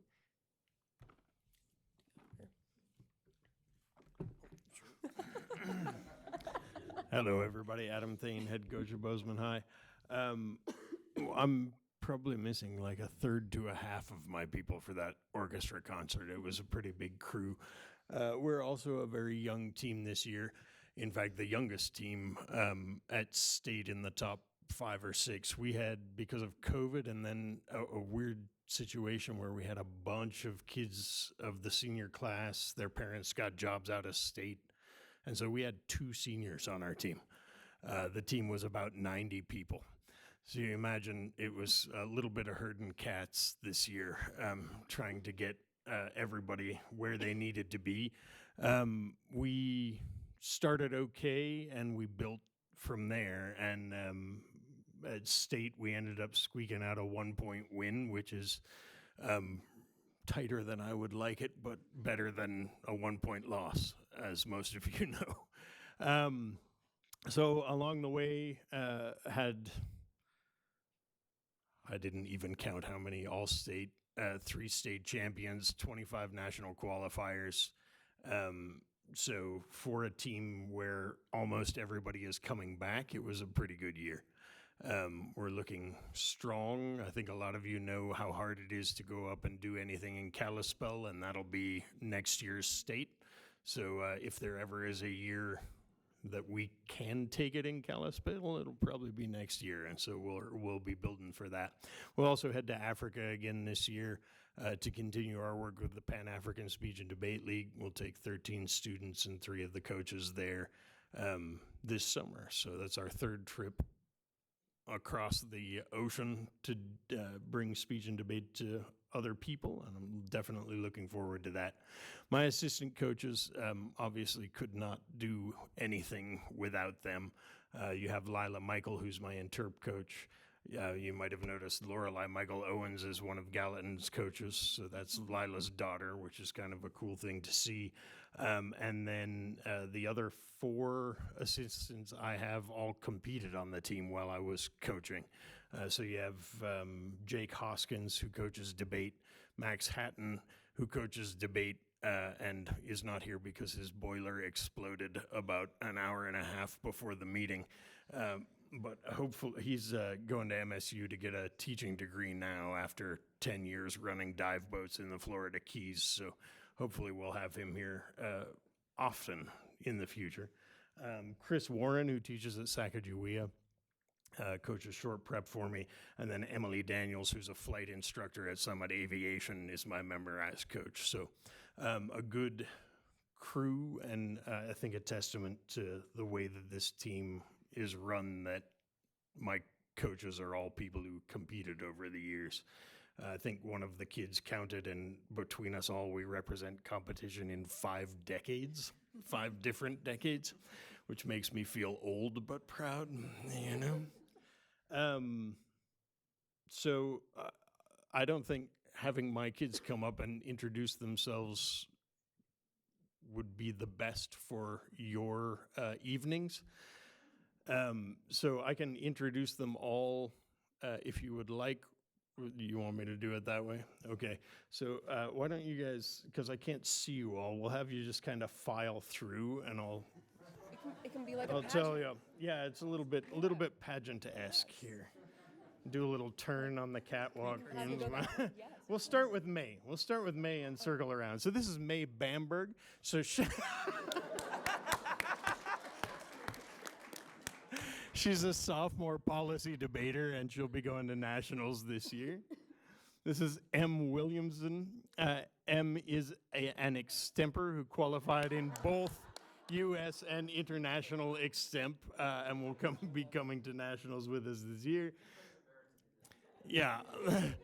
This is Siri Bateson, a sophomore memorized speaker and interpreter. This is Sina Nielsen, one of our fabulous freshmen. No. Which one's that? Oh, gosh. Which one's that one? That's Lily Krosky. Lily Krosky, freshman memorized speaker. This is Sina Nielsen, a sophomore memorized speaker. I'm tired. It's been a long year. Okay, we have River Myers, who is a sophomore interpreter. This is Violet Piercy, a sophomore memorized speaker. Rowan Keith, state champion as a sophomore in humorous interp, coming to nationals, all that good stuff. This is Aubrey Nielsen, Hanson, a junior memorized speaker. This is Kayla Ball, a sophomore policy debater. This is Georgia Jor, a freshman dramatic interpreter. This is Nathan Andecker, a junior, I like that one, junior congressional debater will be coming to nationals with us. This is Suni Rabinski, a sophomore public forum debater coming to nationals with us. This is Charlie McGeehan, who is all-state in humorous interp, coming to nationals in duo. Actually ended up this year with the best single-season humorous interp record ever of somebody from Bozeman High, which for a freshman makes me real happy for the next couple of years. This is Aki Patterson. He is Charlie's partner in duo, and also, as you can probably tell, a humorous interpreter. This is George Dendrinos, one of our freshman duo interpreters and also program oral interpretation, right? Yeah. This is Cooper White, the best dressed person on our team. That suit comes hand-tailored from Africa. Cooper is a Lincoln Douglas debater and will be coming in World Schools again this year. He was one of the members of that top 16 in the World Crew. This is Nat Potter. Nat was runner-up at state in Lincoln Douglas debate. She's a junior. This is Quinn Werner. Quinn is a junior interpreter. This is Claire Becker. Claire is a freshman interpreter. Yes, interpreter, yes. This is Jet Berger. Jet is a junior congressional debater. This is Adam Bukowski, another junior congressional debater who will be coming to nationals with us. This is one of my favorite acquisitions this year in the off-season. This is Isaiah Carlson. Isaiah comes to us from Rigby High School. He's a sophomore, and he is an LD debater and will be representing Montana in World Schools debate with Cooper this summer. This is Ryan Lofsgarden, a junior congressional debater who qualified for nationals. This is Charles Morse, a junior public forum debater who will be coming to nationals to represent Montana in World Schools debate this year. This is Tommy Meltzer, a short prepper of renown who will be coming with us to nationals. This is Phoebe Cross, who was on that top 16 World Schools team last year and has to get their foot re-examined this year, so will not be making the trip, but happy to have Phoebe back for one more year. This is Stetson Stocks. Stetson is a sophomore policy debater who will be coming to nationals with us. These two, as you ever read Lord of the Flies and the twins Sam and Eric, who could never be mentioned apart from each other? These two are Kaylee. Wait, don't go anywhere. Get back out here. Because these two deserve a couple of accolades. So you know Neela Ward. Her debate partner, the other senior on the team, is Kaylee Tedesco. These two qualified for nationals 3 years in policy debate. State champions as sophomores, state runner-up as junior, state champions as seniors, the two best overall records in debate in Bozeman High history, which is more than impressive. So these two, though we lose only two seniors, they're two that are really going to take a piece out of our hearts. We'll miss them, mostly. Okay. Is that everybody who made it today? So, and then there's like 30 more or so that were on the state team, and a lot more besides that. So, I didn't know that I was supposed to list everybody's individual finish at state for your resolution. I'll make sure to add that next year. You did a great I think job. that's what swim did, right? There's no rules. Okay. Oh. Yeah, great job. Careful. Well, thank you very much to both of you coaches, and congratulations to all of you kids. You're always some of our most impressive kids that come in this boardroom that we honor, and we look forward to it every year. Are there any questions for the speech and debaters? Seeing none. Trustee Black. All right, well, congratulations on your year. Who's going to Africa? So there's a few behind the pillar here and a bunch of them in orchestra as well. Okay. Yeah. Eventually, the goal is to get Gallatin High students in as well. The expansion depends on fundraising and then also on, well, this year we were expecting embassy support, but with the election that happened this fall, there was a little bit of unsurety there. So we decided to hold off at least 1 year before expansion, but the goal is to get Gallatin students and coaches coming as well as soon as we can. Where was state supposed to be held? Belgrade. It was in Belgrade, but they had some coaching turnover the past couple of years, and their head coach last year quit right after the season, and they had only had 3 kids on the team, so it was decided that maybe that wasn't the best place to host state this year. They got an old new coach who is great, and they had, I think, 23, 24 on their team this year, so it's looking a lot better for Belgrade in the future, too. Great. Trustee Reinhardt. So in the paper last week, there was a letter to the editor that suggested that one of the Bozeman High School speech and debaters debate one of our current senators. I'm wondering if any of the students here have any desire to do something like that, if it truly was an opportunity. I always thought that'd be a great fundraiser, you know? It's like, I think people would pay to see that. Well, thank you all so much for the incredible dedication to time, rehearsal. I know how much sweat equity goes into this. I know how much thought goes into it, the coaches, what you put into it, the parents. And for those of you that have completed a successful season, I know that many of you probably shed a tear or two in frustration over the course of the time. So as a community, I don't think we could be more proud of any team than we always are of those of you who go out for speech and debate and stick it out through the entire season. So thank you to all of you, and it is my pleasure to recommend that the Board of Trustees adopt the following resolution. This is almost as long as the swim team one. So, whereas the Bozeman High and Gallatin High speech and debate teams participated in the State AA Speech and Debate Tournament held in Bozeman on January 31st through February 1st of 2025, whereas the Bozeman High Hawkers finished as state champions. Team members include Kylie Tedesco, Neela Ward, Rowan Keith, Avery Harris, Poppy Cappenham, Gabby LeQuesne, Stetson Stocks, Val Kuntz, Kyla Ball, Charles Morse, Alex Hansen, Phoebe Cross, Audrey Wells, Wyatt McGuire, Solomon Schneck, Suni Rubinski, Tara Gallagher, Nat Potter, Isaiah Carlson, Cooper White, Luke Minton, Charlie McGeehan, George Dendrinos, Aki Patterson, Gabe Stordahl, Tommy Meltzer, M. Williamson, Owen Burnett, Bridger Ballot, Emerson Ritter, Aubrey Hanson, River Myers, Reagan Flenty, AJ Edgar, Sam Funderburk, Siri Bateson, Alistair Knoble, Sienna Nielsen, Adam Bukowski, Nathan Andecker, Jet Borger, Ryan Lofsgarden, Quinn Werner, Violet Piercy, Claire Becker, Lucy Child, and Lily Krosky. And whereas the following students are individual state champions: from Bozeman High, Rowan Keith with humorous oral interpretation, Kylie Tedesco and Neela Ward with policy debate.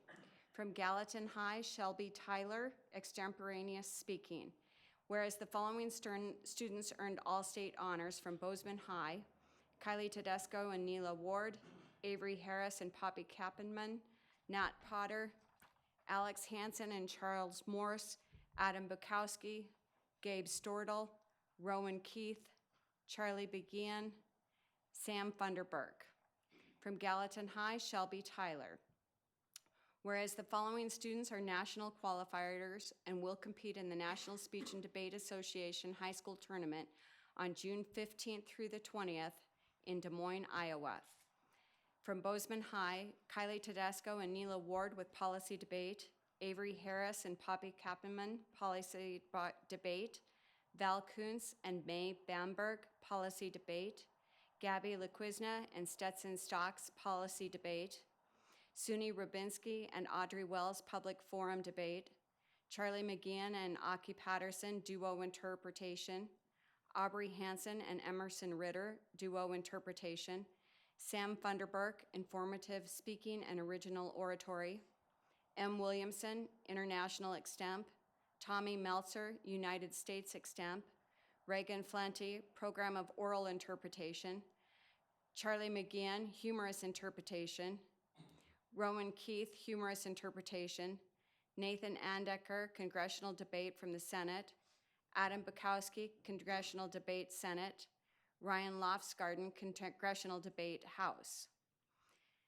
Gallatin High students: Ava Meagard, United States extemporaneous speaking, Ezra Graham, Lincoln Douglas debate, Montana Gwynn, original oratory, Pranshu Krishna and Jameson Palmer, public forum debate, Wilder Henningsen, humorous interpretation, and whereas earning academic All-American honors from the National Speech and Debate Association are from Bozeman High, Kylie Tedesco, Alex Hansen, Avery Harris, Cooper White, M. Williamson, Kylie Tedesco, Lucy Child, Poppy Kappenman, Reagan Flenty, Sam Funderburk, Tommy Meltzer, and Val Kuntz.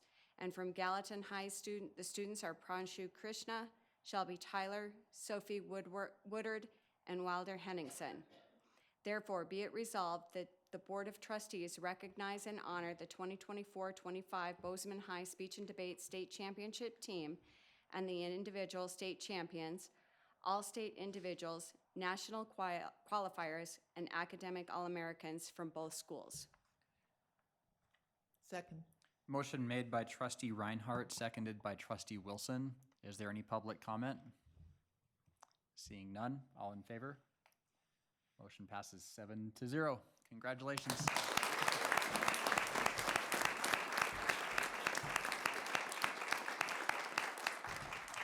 Coaches, thank you very much. Shelby, especially when you're not feeling 100% for coming and presenting on behalf of your kids. And if we could have invite all of you to gather with trustee Reinhardt for a picture, we would appreciate it. And thanks to all the parents for coming out tonight as well.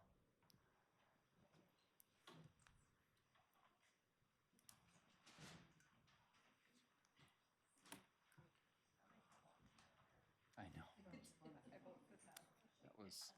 That was new.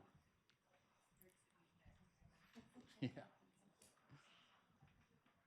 Up next is consent agenda.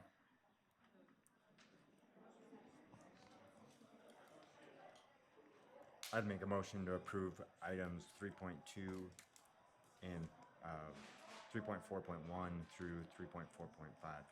Second. Motion made by trustee Black, seconded by trustee Moran. Is there any public comment? Seeing none, all in favor? Motion passes 5-0.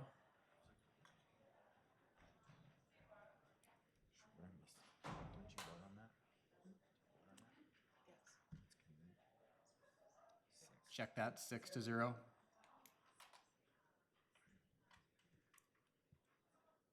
Up next, 4.2.1, singular action. Consider certification of May 6th, 2025 high school ballot language. Mrs. Clark, whenever you're ready, take your time.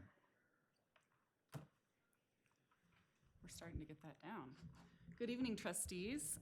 It's my pleasure to speak with you tonight about the recommendations for the levy requests that we are looking at for the May 6th election. As we preliminarily did the budget discussion at the February 10th meeting, not a ton has changed. We've cleaned up some numbers. The OPI supplies us with a budget projection spreadsheet on March 1st of every year. So since we are after that date, we have a little bit more firm of an estimate of what we're asking taxpayers for and for your recommendation on. The three levy requests that we are recommending are 2 general funds, one in the high school for $240,000, and then one in the elementary for $250,000. Both of those are permanent levies, and those are for the overbase portion of the budget that we have to get elected each year. The third recommendation for a levy request is the building reserve levy, and that is in the elementary only. This is due to our current levy of $2 million a year in the elementary expiring at the end of this fiscal year. I wanted to add, because we are still in session and not anything has actually been signed by the governor yet, these are still all preliminary. However, the numbers that are on the recommendation for the levy requests are based on House Bill 15 passing, which is the inflationary increase. That's 3% over 2 years. So just a little bit of background as to why we're asking. For the high school general fund, if we did not take a vote on additional amounts for the general fund in the high school, we would be looking with our expenditures exceeding our revenue by $143,000. So that is being in the red. We are asking for the $240,000 levy for the high school general fund. If that were to pass, as of today, the projected balance with a vote would be $96,000 to the good. I want to remind you guys as you look at these numbers that this is based on budget, not actual. And I know we've had a lot of conversations about the difference between the two. Obviously, we budget for cold winters, lots of snow plows, fully staffed in every single school.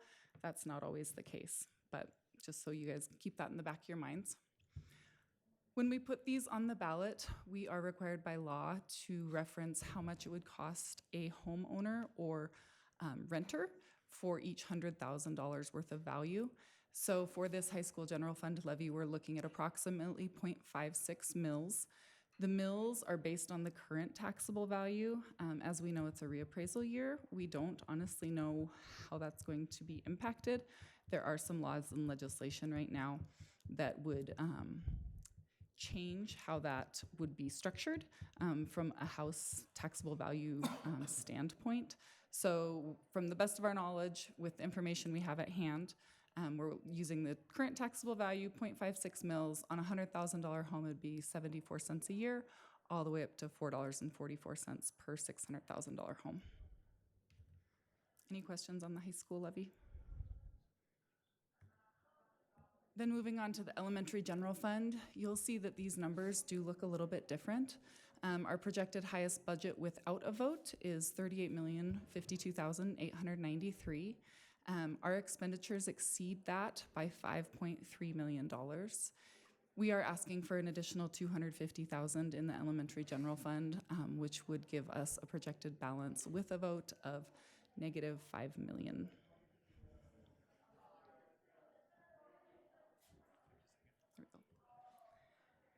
Once again, this is what will be seen on the ballots. A $100,000 home for the elementary levy would be 95 cents a year, all the way up to $5.70 a year for a $600,000 home, and that's with approximately a value of 0.7 mils.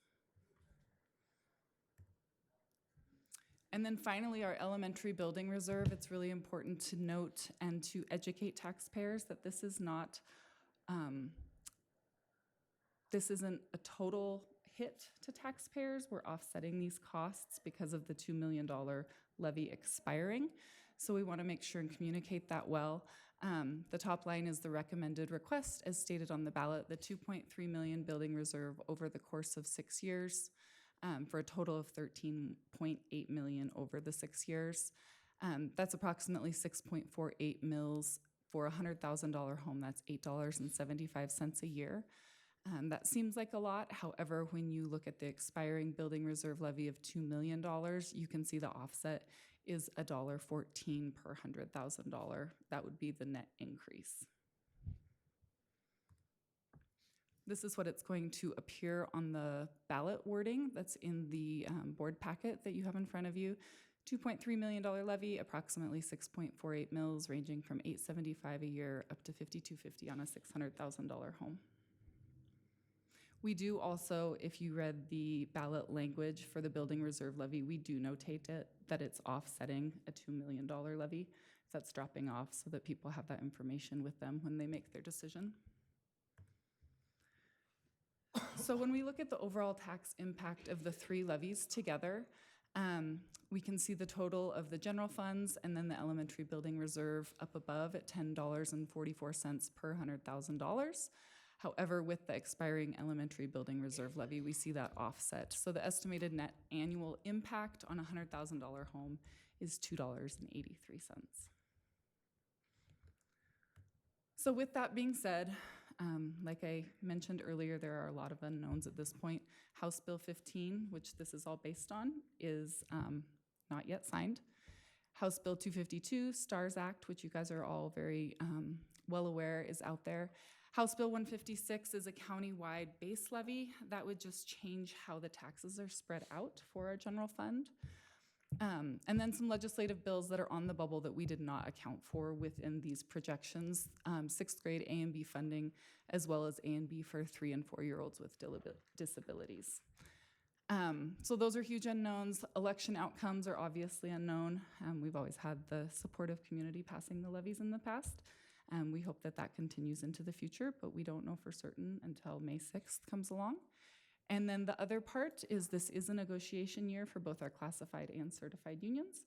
So we'll be going through negotiations with those staff members, and we don't yet know what those outcomes look like. So that's all I have for you guys. If you have any questions for me, I'm happy to answer them. Gary. Thank you, Lacey. So the numbers you gave us are based on the assumption House Bill 15 will pass. Correct. Yeah, what's that? It looks like a double pass. So, and we have to have this language in by Wednesday? Yeah, the 12th. That's when the county needs it. They're really worried about everybody leaving for spring break and not getting the approval for all of the ballot language. They have so many different ballots and districts and requests that they want to make sure we all take a look at it before the break starts. One thing I do want to add is these levy requests for the general fund, if House Bill 252 passes, that's not going to change our request for those. Everything for House Bill 252 funds the base, and so these are over base levies that we're requesting. Is there a motion? And there will have to be 2 separate motions. Kevin. I'd make a motion that the Board of Trustees, let's see, for the high school, approve the general fund levy for the high school district as proposed. Second. Motion made by trustee Black, seconded by trustee Wilson. Is there any public comment? Seeing none, all in favor? Motion passes 7-0.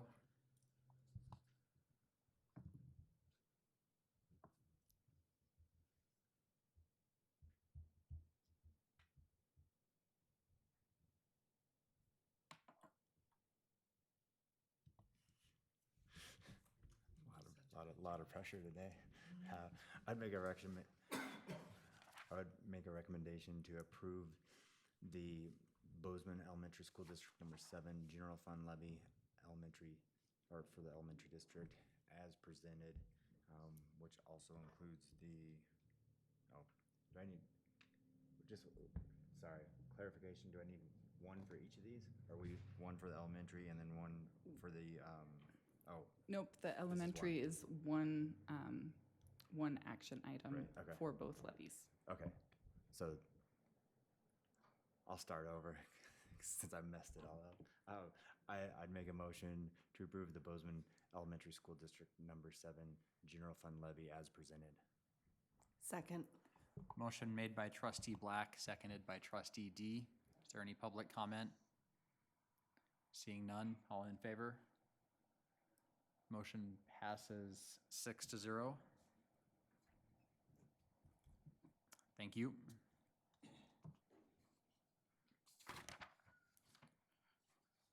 Board discussion. 5.2, committee reports. One more action item on the bottom. Sorry. 4.3.2. Rachel's been sitting there all night. I'm like, where is the? 4.3.2, consider approval of Meadowlark Elementary School interim principal, Superintendent Bertram. Ms. Scrainer, come on down.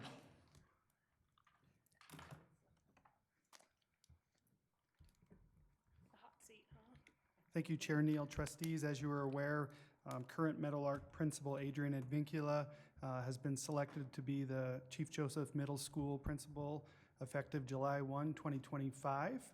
For a variety of circumstances, we need to fill the Meadowlark position with an interim principal candidate for the 25-26 school year. The district recently convened an internal search process and interview process. Thank you to Dr. Mars King for managing that process at Meadowlark. A panel interview made up of stakeholders from Meadowlark, including certified, classified, and parents. And then I interviewed all internal candidates separately. Pleased to bring a recommendation for Miss Rachel Scrainer. Rachel is a longtime veteran in our school district, a high-quality teacher leader, has assumed different positions in the elementary district as a fifth grade teacher, as a kindergarten teacher, most recently as a behavioral support specialist at Meadowlark Elementary. She is a strong leader with a skill set in the science of reading with trauma-informed practices, has helped Meadowlark move through the transition of increases of multilingual English learners. She understands where Meadowlark is at, and while it's an interim position, she's fully capable of moving that school forward in the next year. Excited to bring Rachel here this evening.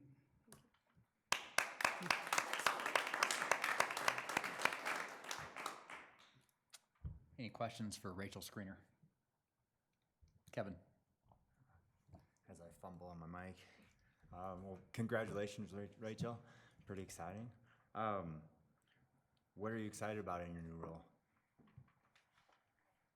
Oh boy, that's a good question. But first, I have to say, when I first arrived at 5:45, I thought everyone was maybe here for me. So it's like depleted down to like one.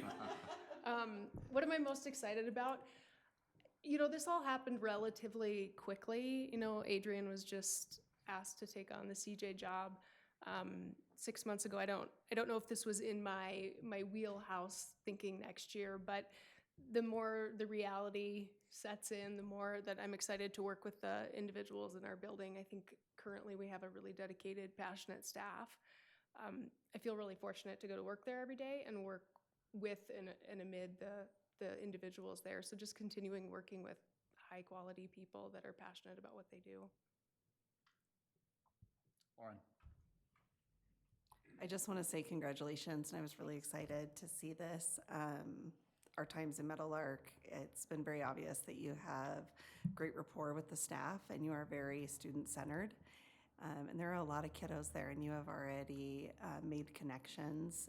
So I'm really excited to see what happens this year, and I just want to wish you good luck because I know it's a lot, but I think you can do it. Thanks. And I also think that all the people were here for you, they just got tired. Gary. Yeah, well, just thank you very much for stepping into this position, Rachel, and I have full confidence you'll do very well, so thank you. Thank you. Appreciate that. Thank you for stepping up. You have my full confidence as well. We've known each other for more than a day or two at this Since you were point. swimming. Yep. Yeah.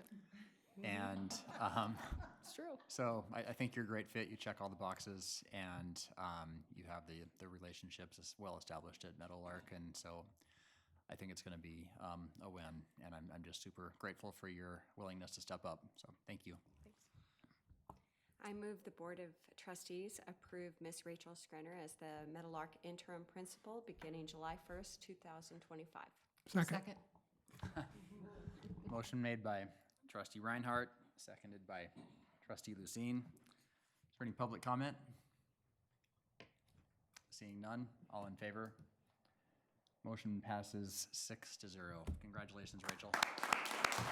Appreciate it. Thank you for bearing with us. No, it was great. It's nice to see all these. It's been a long meeting. Thanks for coming, Adrian.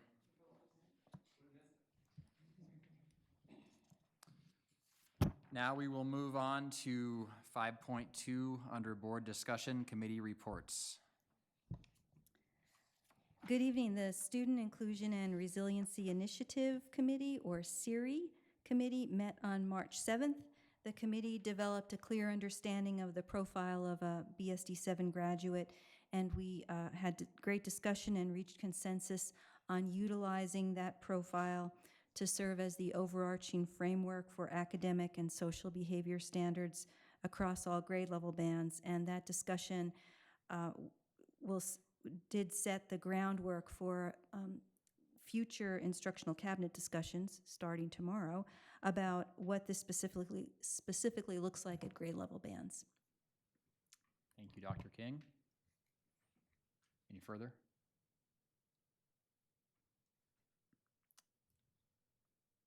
Okay, Pat, you're staring hard at me there. Anything to say? Okay. 5.3 legislative updates. Go ahead. Good evening, trustees. Chair Neal, thanks for, I don't know where everybody left. Even Rachel left for this part, but we're going to talk through some legislative updates specifically with regards to taxation. Three tax bills we want to walk you through as they have implications on our election coming up, on our brochure that we're going to be sending out, and just want to make sure that there's some questions answered. I'm going to go through one of the bills, House Bill 231, in pretty slow granularity. The other two a little bit quicker, just so you know where we're headed. I have, if I can figure out, just a couple graphs to help you understand where we were at. This bill is House Bill 231, sponsored by Representative Jones out of Conrad. The purpose of this bill is to bring tax relief to primary owner-occupied residences and long-term rental properties.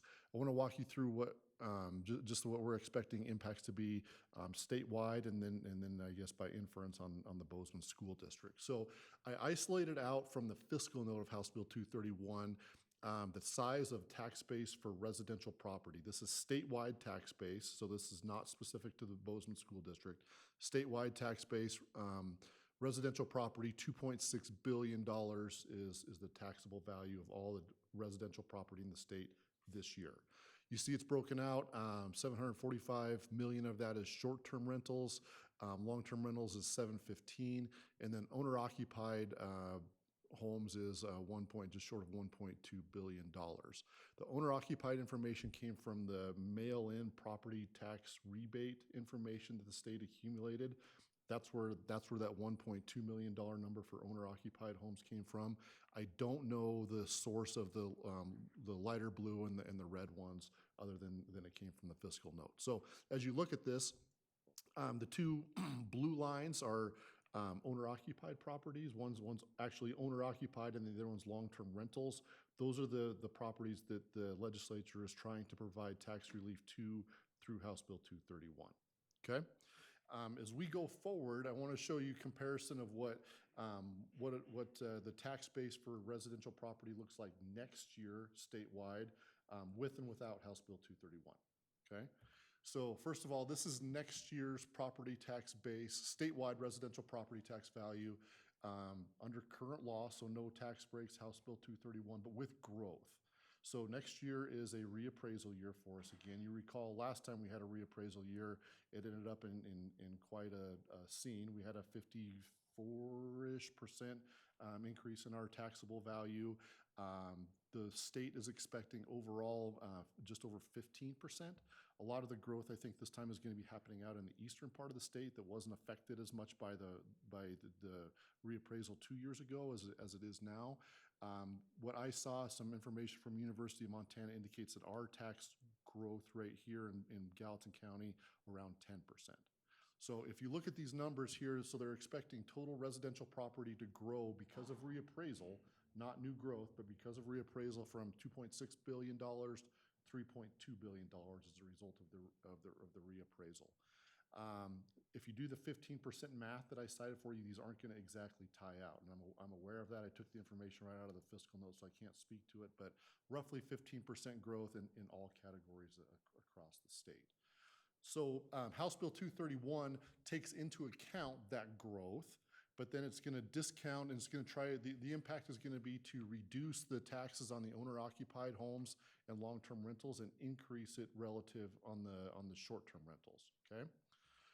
So next year, if House Bill 231 passes, you see that instead of a $3.2 billion residential taxable value for statewide, we'd be down to $2.8 billion statewide. Still an increase over the current year. 2.6 million this year goes up to 2.859. But what you also see is about a 30% reduction in the size of the blue bars. So a 30% reduction in the value of the tax base for owner-occupied properties and long-term rentals, and a 30% increase on the value of those short-term rentals, okay? And when you apply the mills out and the tax calculations that all the state will come up with and all the local governments in the state will come up with, you'll see that the taxes shift away from owner-occupied homes and then on to short-term rentals. Does that kind of make sense in concept of what we're talking about here? Again, I pulled the information. I can't speak to the numbers specifically, but I pulled them out of the fiscal note for House Bill 231, so that's the source of that. There's a similar thing happening in commercial property. So if you look at all the stuff out here, so for lower priced commercial property, again, the House Bill 231 looks to move the tax burden away from those less expensive, smaller commercial properties and onto the larger ones as well. I didn't graph that for you, but the same concept holds as we're looking at for residential. Does that make sense? Okay, the reason I wanted to bring this to your attention, obviously just for education purposes, but when we look at the brochure that we're looking to send out for the for the election coming up, I know Superintendent Bertram shared this with you earlier. This is the inside of it. The top of it is kind of the outside looks like what you've seen in the past. We are waiting on trustee election finalization. We still have 2 candidates for 2 open positions. The information that Lacey just went through here with regards to the general fund operating levies, building reserve levies, and then over at the top, I'll make this bigger in just a second. This is the table she just showed you with the tax impacts that you approved. This is based on current law, so not including House Bill 231. It's based on current law, and it assumes no growth in that property tax in the property tax base. That's important, and it kind of gets back to what's happening with House Bill 231. Even statewide, again, we're looking at a small increase here, 15% statewide, 10% in Gallatin County. We want to be a little bit conservative, so we assume 0 increase from here to whatever this ends up being to come up with these numbers that'll be on the ballot. Does that make sense? Down below, and this is what I'm going to blow up for you a little bit, if we can figure that out.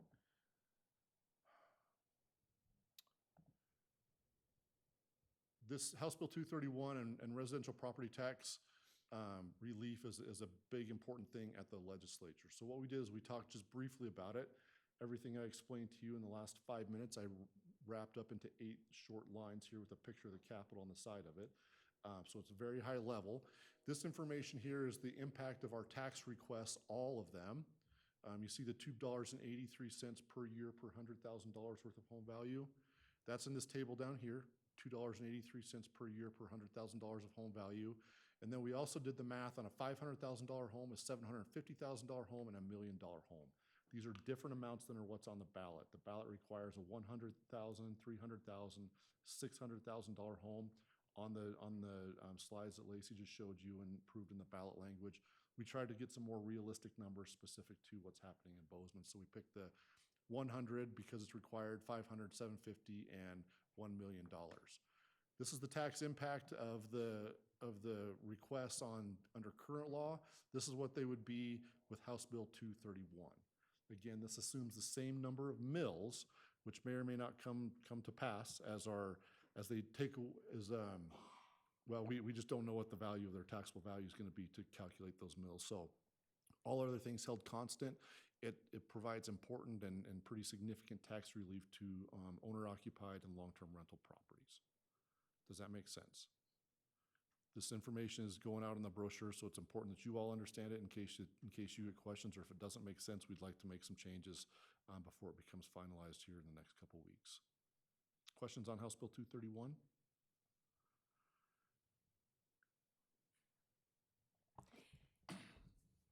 Those that are opposing House Bill 231, what is their primary argument? Yes, it was a really interesting hearing. I watched it online. Senator, again, Lou Jones is the one carrying it, and in his opening remarks to the bill, when he presented the bill to the committee, he talked about that, and he said that what you're going to hear when you do any kind of tax redistribution, you're going to hear opposition from the folks who take on the larger burden. So, going back to this case, you're going to hear opposition from the folks who own short-term rentals. Their costs are going to be going up. That decreases the demand on their properties, increases the price they have to charge. And he was real clear about it before he opened it up to opponents and proponents. He said, those are going to be the opponents you hear. What you're not going to hear is all the people who own owner-occupied properties in the state of Montana, who own long-term rentals in the state of Montana. Those aren't the people who come and testify on these bills in support of that. You, me, a lot of us who own our properties aren't going to go testify in favor of that. What you're going to hear is the opposition. So the short answer to your question is the folks who are negatively impacted are the ones who are going to oppose it.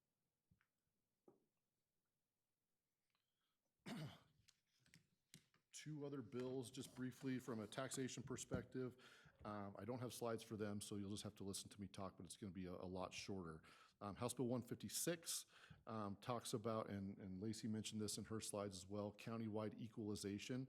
So right now, the levies for our district are taxed upon our taxpayers within our district.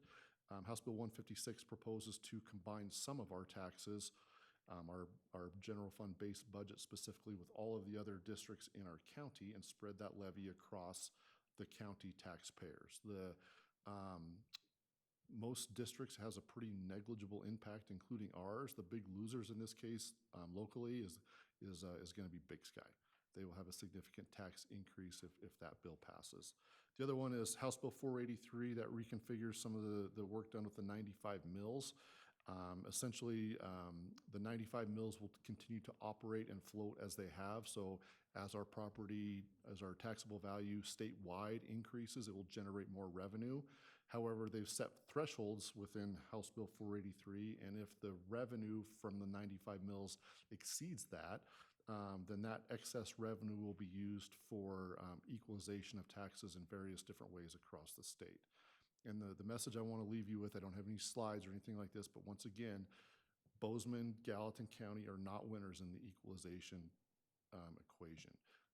When you hear equalization, you should hear that money is leaving our district, our county, going to Helena. It's going to be redistributed to other districts, other areas of the state that don't have the property wealth that we do in Bozeman. Those are the three bills I wanted to answer. I'm happy to answer questions, or go ahead, Casey. The only other bill I want to put on your radar, in addition to inflation and the STARS Act, which we're planning for on the revenue side and beginning to think about what that might look like in negotiations, is House Bill 339, which is sixth grade funding. Some language in that bill tied to CTE and expanding CTE pathways for middle school students. As you know, we offer comprehensive middle schools and our sixth graders are funded at an elementary level, and our seventh and eighth graders at the high school level. So that's been talked about for many, many, many sessions. Representative Romano is carrying that bill, and it's something that's going to be churned on. The fiscal note was originally quite large, and so they've found some happy medium where the sixth grade number is somewhere between the elementary number and the high school number, but not one or the other. And that would be in addition to inflation and STARS Act, add some flexibility to our already upside down budget.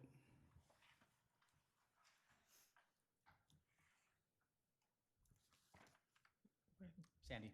Just curious, Casey, I don't know if, what currently, what do we get for a high school student versus elementary, the difference?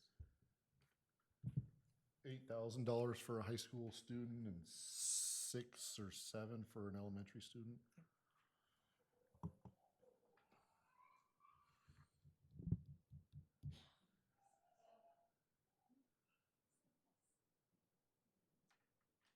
Any further trustee questions? Thank you. Is there any public comment on non-agenda items? Come forward.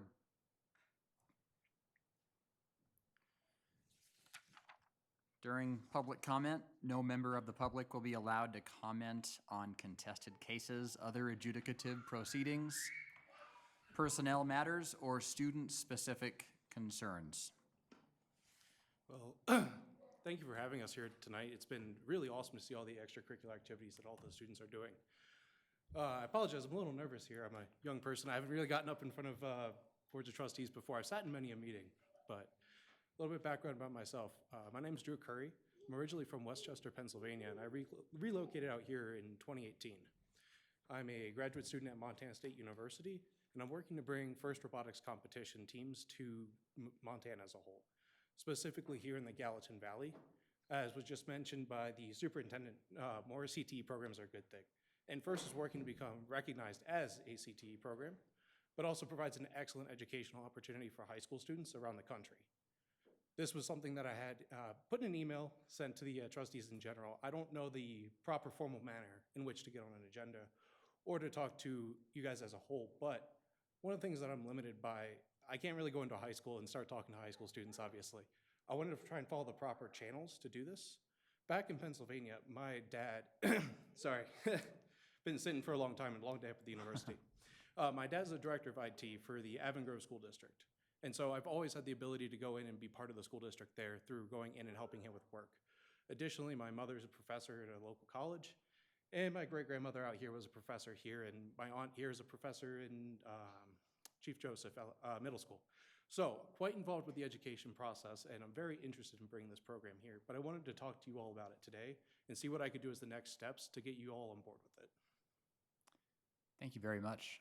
And Drew, if you could please write your name and address and phone number down on that clipboard, we will get a response to you. During public comment, we're not able to have back and forth conversation because this agenda item has not been pre-noticed, so we'll receive your comment and respond to you. We appreciate you sitting it out tonight for us to talk to us. Thank you for having us, yes.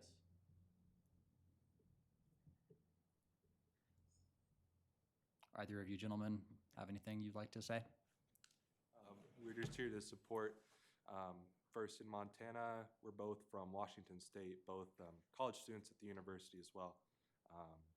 We're just here to, if the trustees wanted to share a little bit about our experiences with FIRST and just promote the values of the program.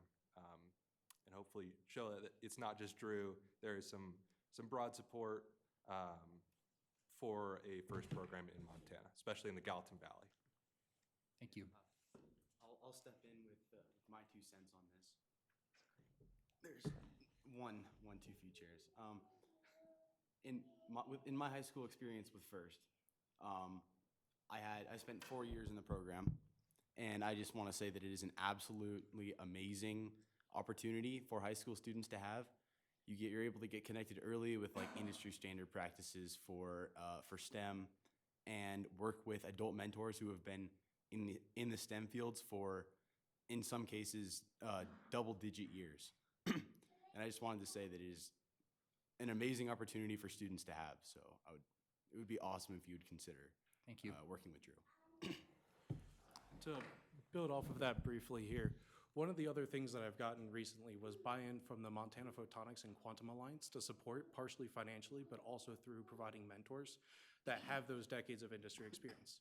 Additionally, from Christina Henderson, the executive director of the Montana High Tech Business Alliance, has also pledged to support the program in order to bring that here. Currently, there's one operating FRC team in Montana, and that's located in Missoula. And personally, as someone who's not from Bozeman, but I got family that's been here for a long time and quite like to think of it as my home, I'm a little offended that Missoula beat us to it. So I'd like to see that this be something that we can show Missoula, that our students are just as capable as theirs, if not better. So thank you again for your time tonight. Appreciate those comments. And since you two commented, could you also please write your name down and address and phone number on the clipboard?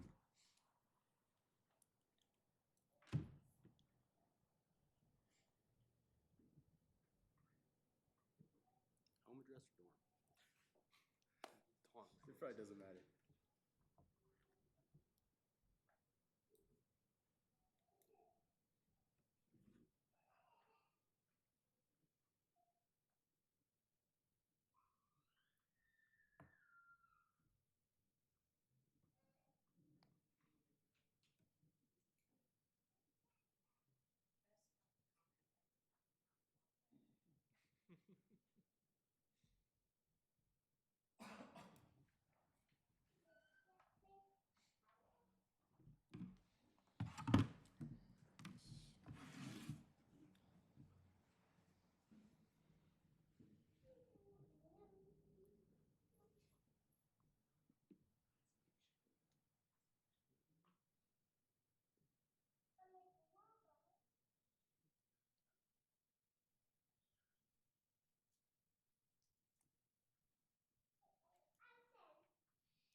Got it. Thank you very much for coming. Thank you all. Thank you for Thank having you. us. Yep. Is there any further public comment on non-agenda items?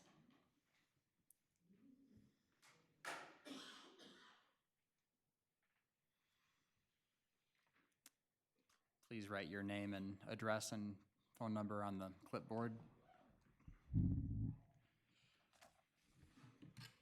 During public comment, no member of the public will be allowed to comment on contested cases, other adjudicative proceedings, personnel matters, or student-specific concerns.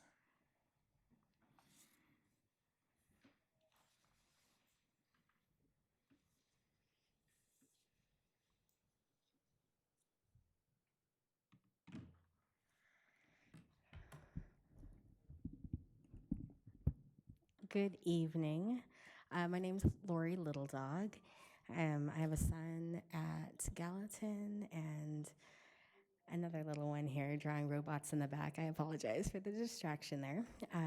But I wanted to discuss the new technology restrictions that are happening at both Gallatin and Bozeman.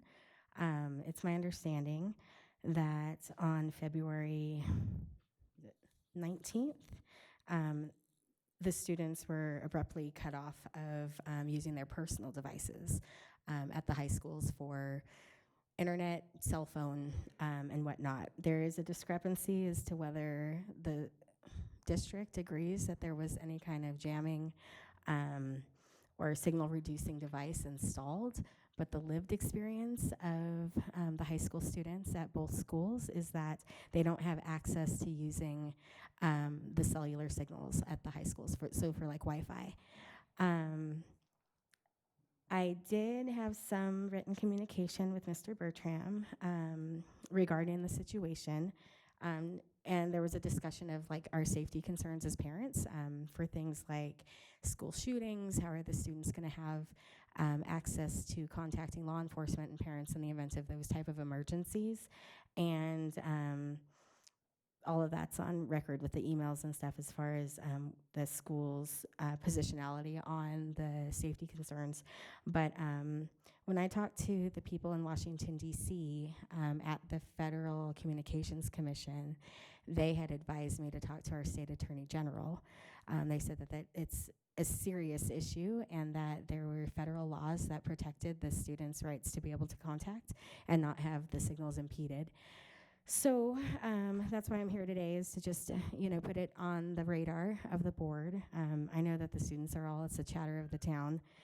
There is a petition going with the students at both schools through change.org, and you can just look it up, Bozeman, on change.org, and they're using QR codes to sign the petition. Right now we have 281 students that are have signed it. And it's going to grow. So I think that there are some serious issues when it comes to the legalities of federal law and what the 30 schools across the country that are participating in these safety, I guess, blockages of how the districts are handling like a no cell phone or a no personal electronic situation. But the problem is the students, they have just a lot of concerns. Like if you read the change.org, like the cease and desist letter that was given to the district and to the principals, there's a few different arguments there talking about guests that come to campus not having access to the Wi-Fi, sports teams that come and visit, they don't have the ability to post on social media about how the games are going. But most concerning is the safety issue when it comes to calling dispatch and having the communication with parents. So I know that students are feeling like that was taken from them without consent, like they don't have a voice in that. So that's why there's a petition going around, and if it has to get to the point of a school walkout, then maybe that's what we need in order for them to feel like their voices are being heard and that they have a seat at the table. That little one in the back was just talking about drawing a robot. She's 3 years old, so I think that moving forward, technology, kids are, it's here to stay, and I think we should be focusing more time on responsible use of the internet, time management, how to protect, for cybersecurity issues, how to protect people's personal accounts and the community in responsible ways, rather than just saying, no, we can't have that at all. So I'm sure I'll be speaking with you all again about this matter, but just so you guys know that this group, Students for Action, involves both high schools, and we're hoping to be able to have internet installed in the schools and them to have proper education on how to interface with that in a safe way. Thank you. Thank you. Is there any further public comment on non-agenda items? Seeing none, we will move on to executive cabinet reports. Is there any executive cabinet reports?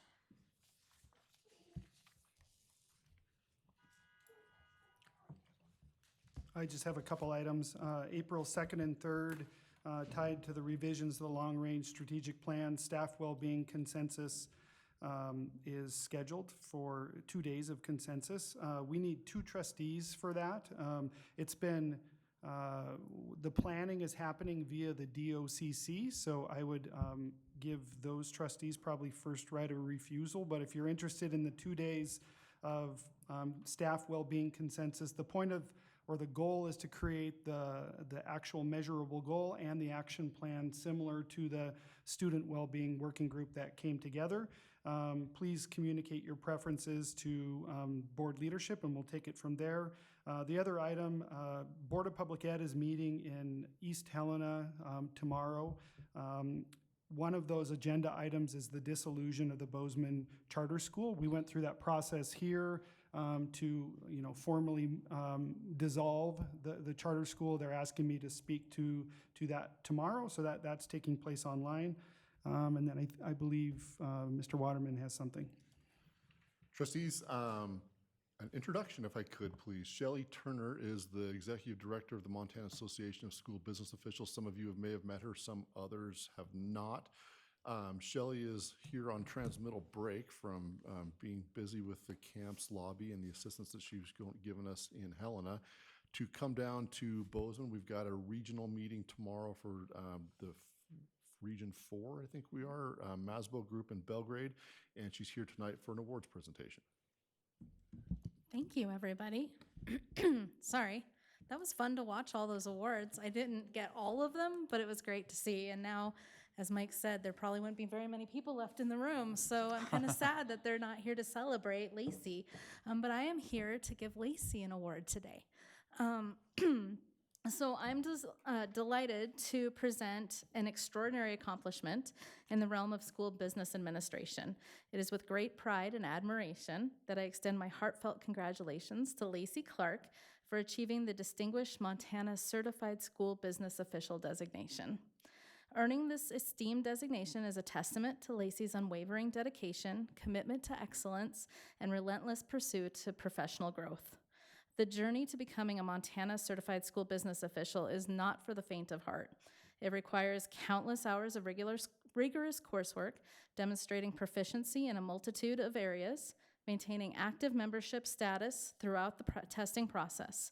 And she accomplished all this while actively being employed with your district and serving as the MASBO payroll committee. It really is a true achievement. Lacey, your dedication to your craft and steadfast determination has not gone unnoticed.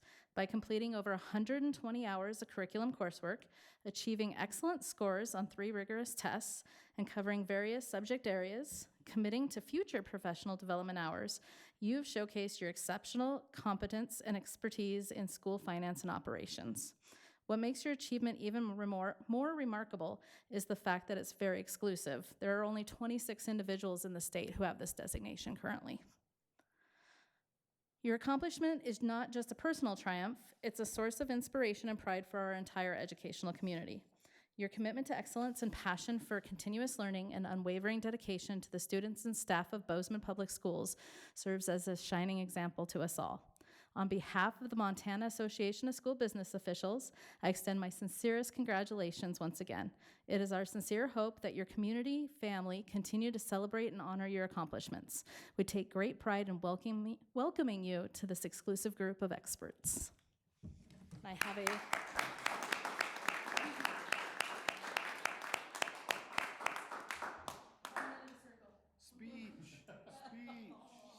Should we get a picture of the awards presentation? Yes. Lacey, can you come back and can we do a ceremonial handoff on the award?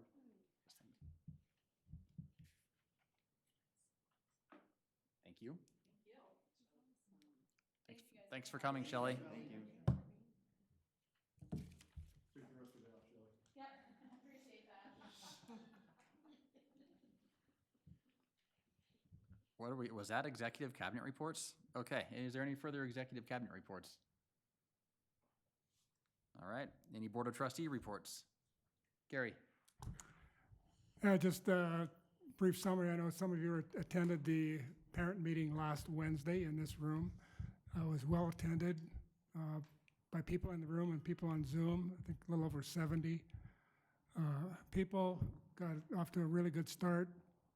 Have some people step in the leadership role, and we're going to continue to move that forward. And I'd like to give a big shout out to Mike Van Buren for handling the technology of the meeting. So thank you very much, Mike, for that. And it's moving along very well. So I think we're going to have a pretty good parent and community group moving forward.